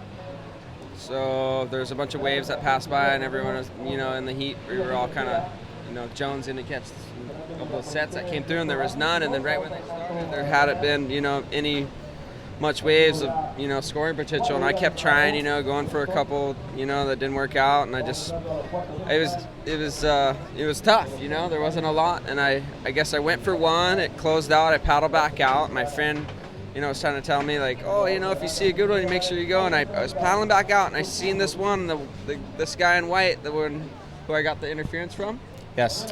He was way out the back, and he was paddling into it, and I tried, I guess, a little bit too hard to like get under him and go, and I shouldn't have done it, but I was just, so in the moment. There wasn't a lot of waves, and I got the interference, so I knew, it was my fault. I knew it was, the call was justified. I earned it, and I just kind of put my head down, told myself, I still can do this, I still can make it, with the interference. So. Now, how stressful is it to be in that situation? You've got an interference against you, and there's really not a whole lot of waves coming through. I would imagine you were pretty stressed out there. Oh, for sure. Definitely. Definitely. You just, I don't know, you just kind of I just told myself, I got this. I'm going to do it. I'm going to try my best and hopefully get through, and ended up, working my way. Well, fortunately, you nailed down that 9.50, not only the highest score in the heat, but one of the highest scores of the day. And that pretty much got you through. So, how did you feel after you got that wave? I know as wave riders, we all are pretty stoked to get a solid wave, but in that situation, you must have felt a little bit more relief. Oh, definitely. After when I was paddling for it, it didn't really look like it was really going to barrel right off the back, and so I just was like, I had no choice. It was a wave. I ended up going, and I just kind of tucked under it real tight, and it ended up having like a little opening, and ended up getting through and doing a turn, and I knew it was a score, and then when I heard the 9.5, I just splashed the water. So happy to yeah, get I the would score. imagine you were pretty stoked on that one. So stoked. So outside of the water here in Arica, what have you and the Hawaiian boys been up to? I came with my friend Kalani Ross from Maui, so we've kind of just been kicking back. We had our friend Rodrigo, his nickname's Yo-Yo too.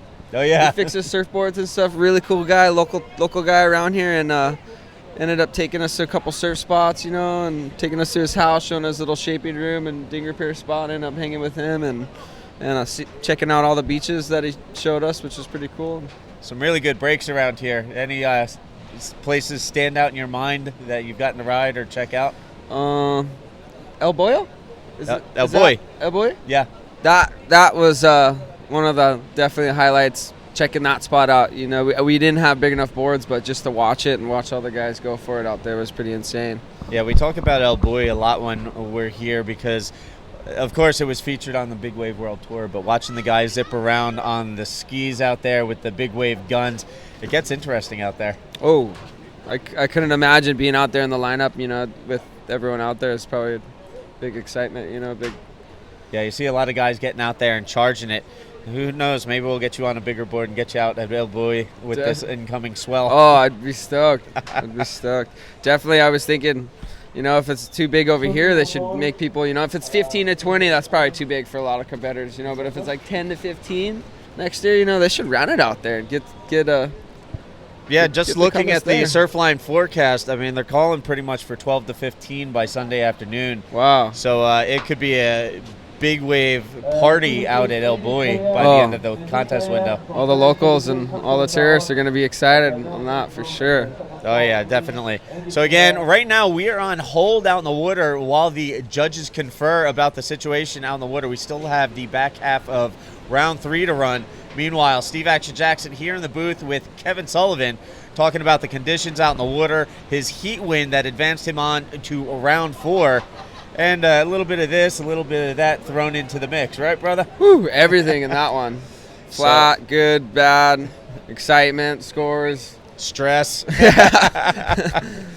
So what's a contest without a little anxiety out in the water, right? Definitely, it makes the most out of people. You know, it pushes people to do their best, and I glad it did. It seems like that's kind of what competition is all about. You either rise to the occasion or fold your hand and pack up and go home. Yeah, so true. Fortunately, this guy sitting next to me stepped up to the occasion, dialed in a 9.50, and took the heat win. He continues on in competition tomorrow. So, what are your plans for tonight? When you're working your way through a competition and you're still alive and you have to compete the next day, what do you do afterwards? Do you take it easy? Do you cruise with the boys? Or do you go out and blow off a little steam for the evening?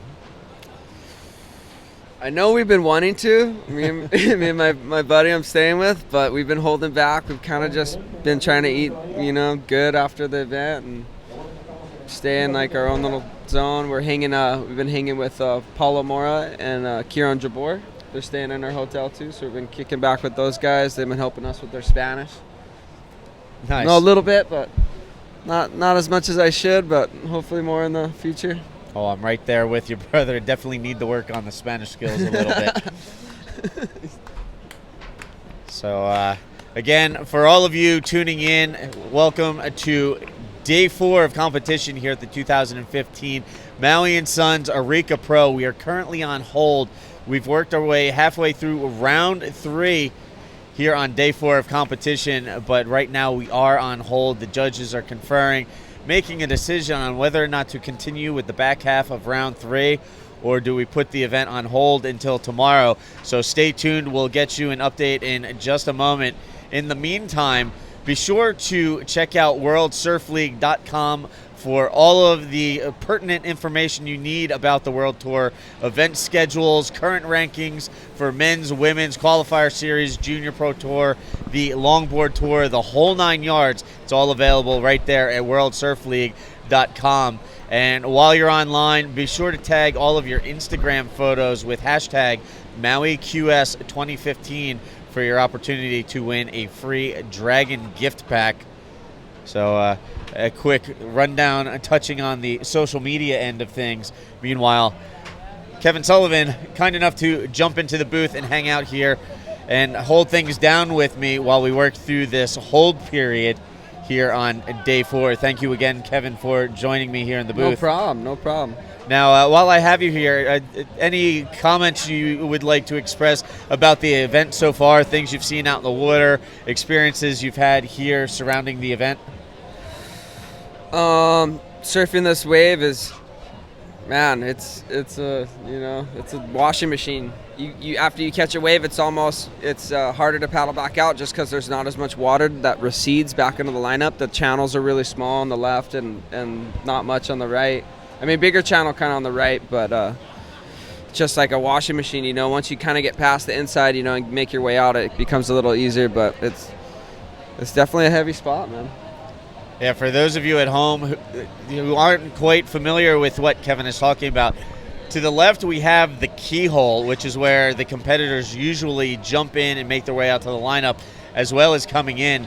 That keyhole is not fun. I can tell you firsthand from my own personal experiences, and this guy could probably back me up on it. Jumping into that keyhole, not exactly the most comfortable of feelings. Trying to ride back in through the keyhole, that's just sketchy. Yeah. My first heat, I was trying to, and the tide came up so much, and the waves were still solid, and I was just like, cancel this. I'm gonna go in on the right and make my way around the reef out here. Yeah, and then speaking of the right, if you catch a wave on the right and you end up riding around the bend there's more of a channel, but it's just a churning cauldron of dead water. And on many occasions, you'll see guys burn 5 minutes off the clock just trying to make their way back out to the lineup from over there. So, it's kind of a matter of pick your poison here. Do you try threading the needle and coming in through the keyhole? Do you go around the rights and deal with the currents, which can actually suck you out to El Buoy on the bigger, more powerful days? Wow. Because the bigger the swell is here at El Gringo, the more it pulls in front of that rock ledge in the front of our contest site. So you can just get ripped in a matter of seconds with the currents out here. Current is strong, man. You guys have been dealing with this current and the setup the entire time you've been here. What is it like dealing with that current? You have to paddle hard. If you sit too long, it's going to pull you. I feel like it kind of pulls you out, like you said, to El Buoy? Yeah. How do you say it again? El Buoy. El Buoy. El Buoy. Yeah, so if you sit too long, it kind of pulls you out towards El Buoy. So you kind of just have to keep paddling a little more north, I would say, right? Yeah. North towards the left.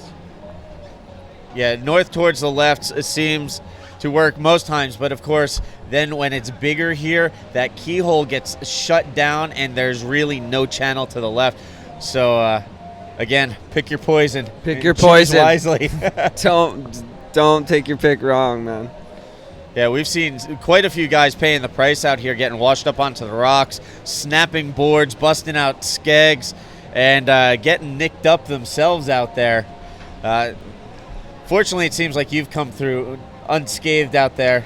I have. I got lucky. Let's just say that. I had the good energy my way, I guess. I don't know. Well, hopefully that good energy, that positive energy keeps working in your favor, as you've looked pretty solid so far through the event. And again, today, dropping that 9.50 in your heat.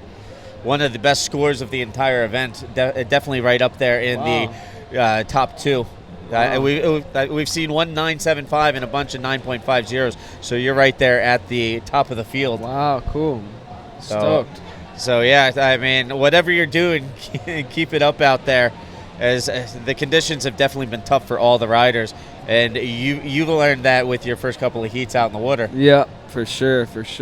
Are they? When's their official call? If they're gonna kick it back on? We're still waiting for official word from the judges and event organizers on what the program is for the rest of the day. Do we carry on with the remainder of round 3 and work through the last 4 heats of this round? Or do we put things on hold? I mean, tough. Right now, it looks like we have one free surfer, maybe two. It looks like we have 2 guys out in the water free surfing right now. But the waves are pretty small. They're breaking really close to the inside, right on that rock ledge. We actually saw a couple of guys come up on the rock ledge. And one of the competitors earlier today, not only did he break his board, he came up on that rock ledge and then it just got shouldered from behind by a wave. I think it was in a previous heat, but we've seen a couple of guys come up on that rock ledge and just get rocked from behind as they're trying to climb up onto the ledge. Wow. And, get themselves out of harm's way. So you got to be real careful out there, especially on the small days, because that rock ledge comes up real quick and it is a giant. Just imagine a busted up slab of concrete. That's pretty much what you're hitting out here. It's not so much a reef as it's just volcanic rock that's barely submerged. It doesn't feel good. It's like a cheese grater out there. So crazy on the reef out there. So it's pretty much crunch time, right? Because they have today and tomorrow's the last day because Sunday is supposedly too big. So it's like they have to get through this round, 4 more heats. Then they're going to go through the round of 16, or they're going to go 4-man heats and do straight quarters? I'm not sure what the decision is going to be. I know the round 4 is 4 4-man heats, and then it goes to man-on-man quarterfinals, semis, and finals. So definitely in a pinch time-wise with the amount of heats remaining and the window to get it all done. So it'll be interesting to see what the call is. Again, working in a limited time frame with Mother Nature kind of backing us into a corner, it's going to be tough to get everything run with the time allotted, given the natural characteristics of El Gringo here. Usually by 12, 1 o'clock at the latest, the winds kick up on shore, blow out the conditions, and we're done for the day. You know, it's El Gringo's way of saying it's closing time. Closing. You don't have to go home, but you can't stay here. As the old song goes. I love that. That's classic. So, but yeah, El Gringo, almost like clockwork every day, folks. You will see it. You'll see birds flying across the horizon.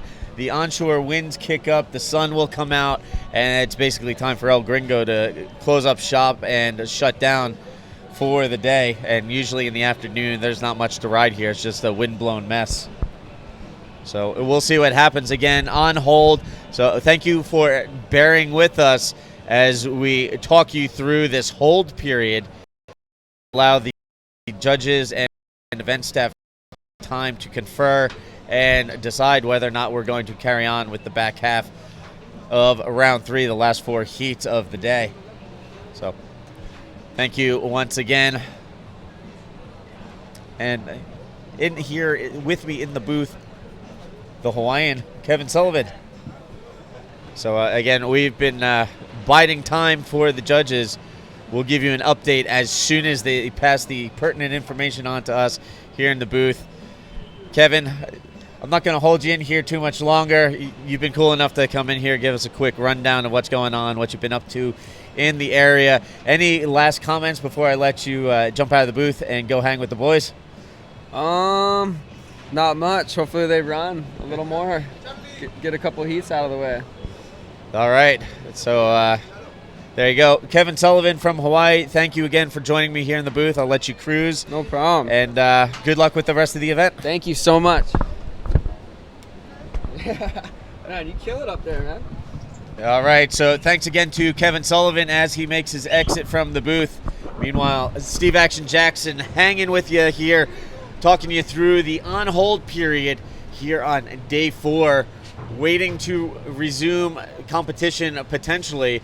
Right now, the judges and event staff conferring and getting ready to make the call shortly as to whether or not we're going to go into the next heat, Heat 5, round 3 of men's competition here on day 4 of the 2015 Maui & Sons Arica Pro at El Gringo. Again, some in-between conditions today. We've been looking at 2 to 3 feet with the occasional bigger set.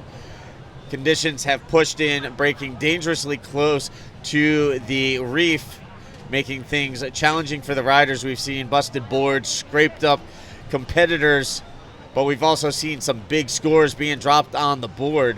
And there you can see outside, this is what I'm talking about. Occasionally one of these sets rolls through, giving the guys something to work with, or at least making them scramble for the horizon. Meanwhile, on the Surfline swell forecast, as we've been saying, tomorrow, looking at an incoming swell to increase conditions. We'll be looking at 4 to 6 foot plus tomorrow morning. And then Sunday, the last day of the competition window, by 8 a.m., we're looking at 10 foot plus swell, continuing to increase, peaking in the afternoon in the 12 to 15 foot range. So it's going to get big and it's going to get heavy very quickly here at El Gringo. So everybody anxiously awaiting the call upstairs, as we still need to run the last 4 heats of round 3, and then we still have round 4 to go through before getting into the quarters, semis, and finals. So definitely coming down to crunch time with the remaining contest window, the impending swell, and the amount of heats left to run out in the water. Again, we will get you updated in just a moment as we are on hold. So for now, we'll leave you with a view of the conditions out in the water. We'll be back in just a couple of minutes.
grew up on seafood. Yesterday I went to the fish market. It was like ceviche, but it was all shellfish. Put some hot peppers in there. With some lemon. It's amazing. It was only 1,000 pesos. Locoto. Yeah, Pablo took me over there. We were going in town. We stopped off over there. Go into some Really hot. You know what? I can handle hot. So I like spicy food. Yeah. So, and I love seafood. The combination of seafood and shellfish Spicy. and spicy.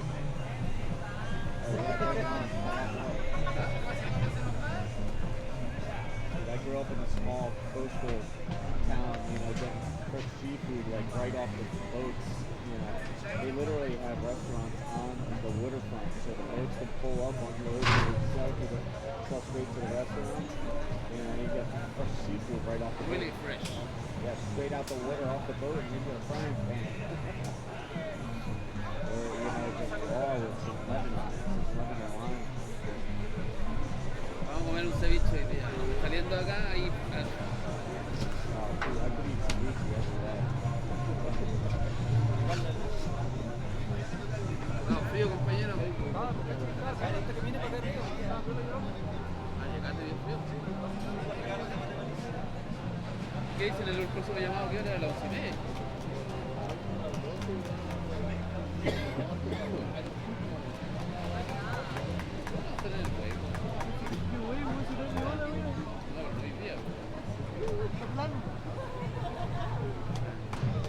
No way! The Arica Pro is going to turn into the Village Challenge. People are going to tune in and be like, wait a minute, I think it's 2 US of them and a big Village Ali.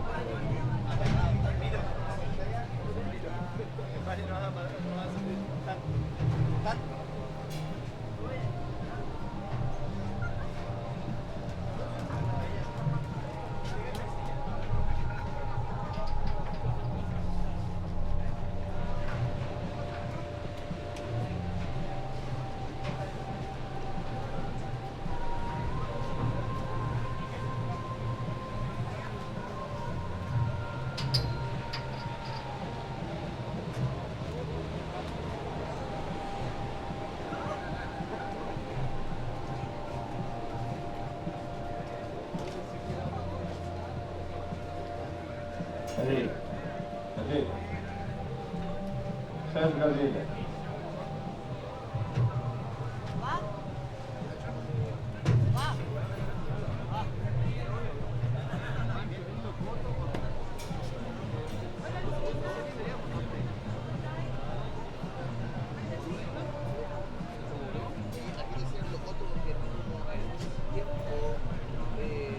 Había mucho chino acá trabajando en el agua. Entonces los buenos no podían decir rocoto, decían rocoto. Se pasó a los chicos, la gente decía rocoto, pero uno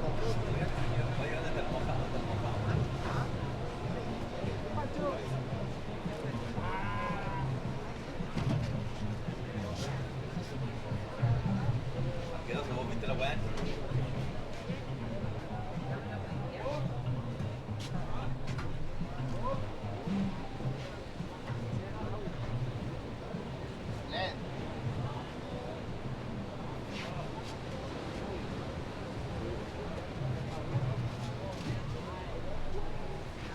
Rocoto con una C y una T.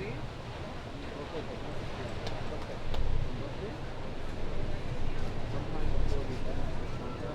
I want to pitch the name with all of you guys, the entire crew. All the crew. You guys have been taking that picture.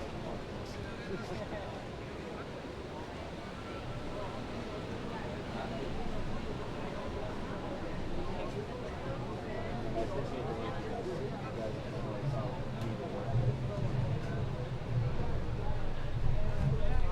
I know I can be a real pain with these kids.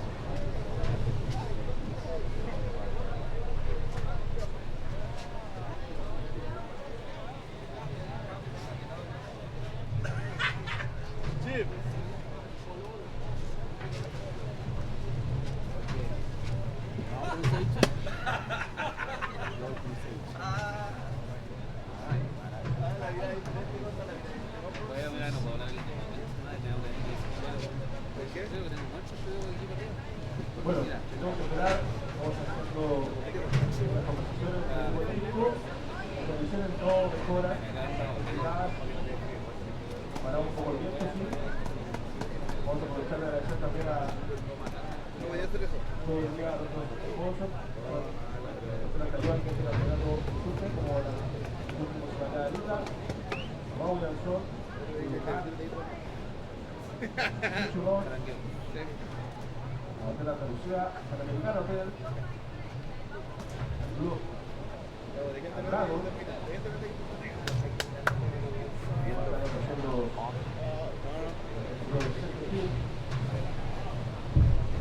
y bueno, los míos aparte, Let's go back on. Just sign off. Back on. Sign off for the day. I don't know. We don't know.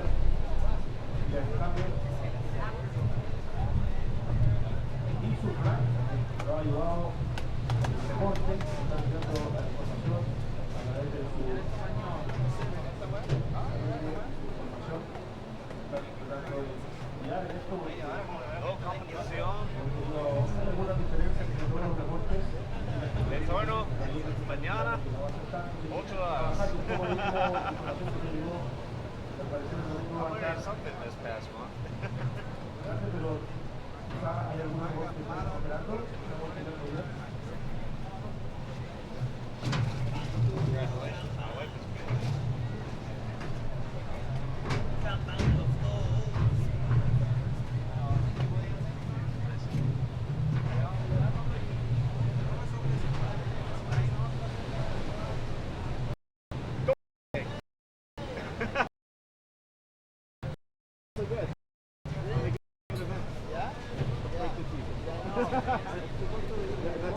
That's an expensive oops.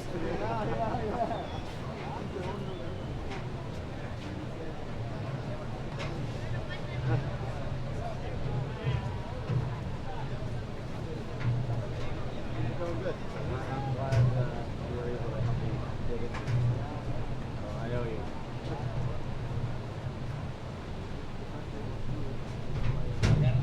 Oh, you were watching? So far, the feedback of the commentary is predominantly positive. Acordamos que The only thing they asked me como was boda hasta el for mediodía. writer background, and that's the only thing that they really said to me.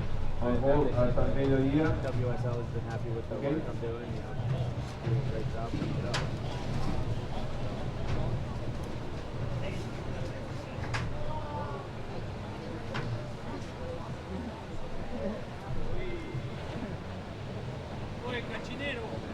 I do my best to earn the money. So you guys are willing to cough up the cash, I'll give you the product. My wife's good. She's actually happy I picked up the extra work. She was a little pissed off at first because she had gone through the trouble of buying a rack of ribs and marinating them and cooking for me, preparing a special meal. And then I'm not showing up. Like, I've been marinating ribs for 24 hours for you, and you're not going to be here to eat them. Because pork ribs are like my favorite. But, you know, after that, she's like, I'm glad you're making the extra money. I'm glad you're doing a good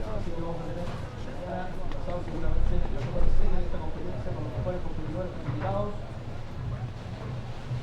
Hay una ballena, hay una orca que lo tiene preocupado, que está flotando allá. Ojalá que no llegue a instalarse acá porque sería pero bien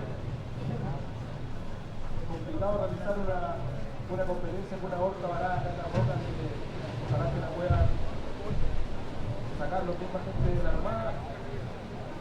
Esa es una orca más o menos de gran tamaño porque desde acá se ve que está flotando allá. Ya empezaron a llegar la orca.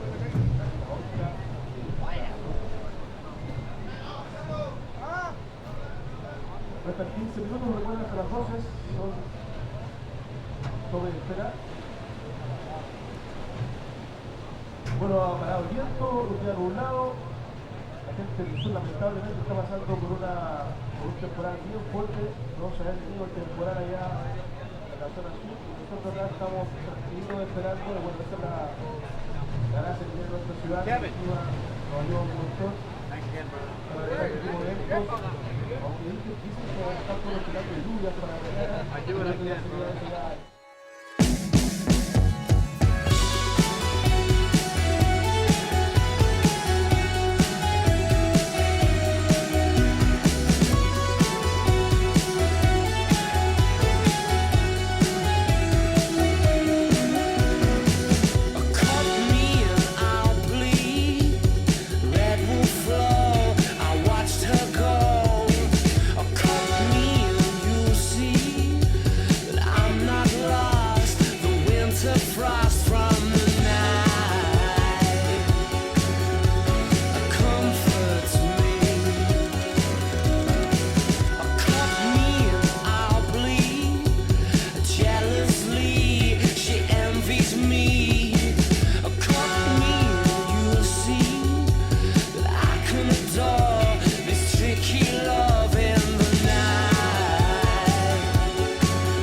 Bueno, también tenemos claro que estamos en un proceso de cambio de la corriente del ritmo, que también ha estado ahora mismo golpeando y se nota que viene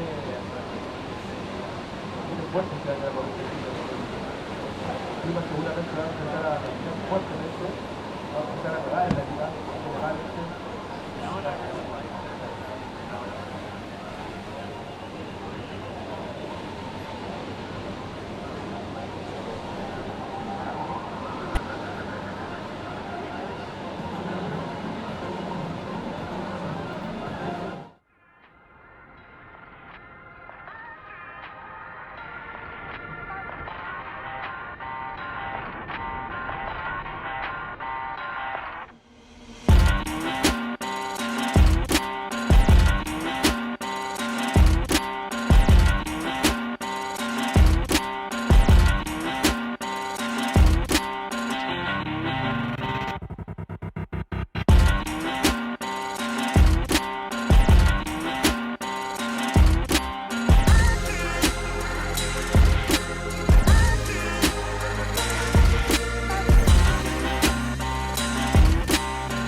Ya amigos, siendo las 12, damos por suspendido entonces esta jornada. Las condiciones de hora no mejoraron, así que esperamos mañana recibir el oleaje que viene llegando desde una crecida. Vamos a tener buenas horas mañana, así que desde las 8 de la mañana, primer llamado para todos los competidores, 8 de la mañana. Esperamos todos en Maui Arica Pro Tour 2015 en su cuarta jornada, el día sábado, para terminar el día domingo de vuelta. Eso es. Gracias.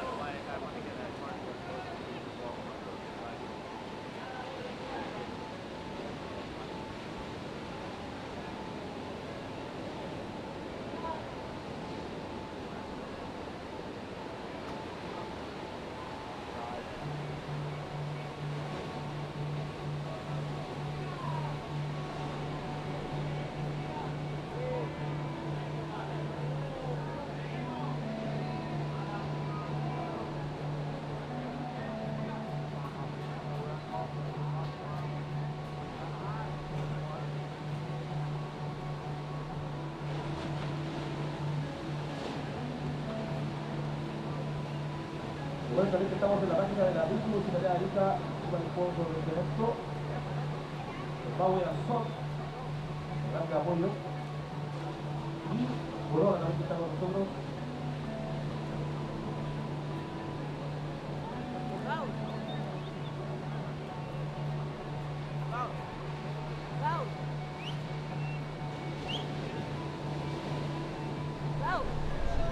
And welcome back to day 4 here at the 2015 Maui and Sons Arica Pro at El Gringo.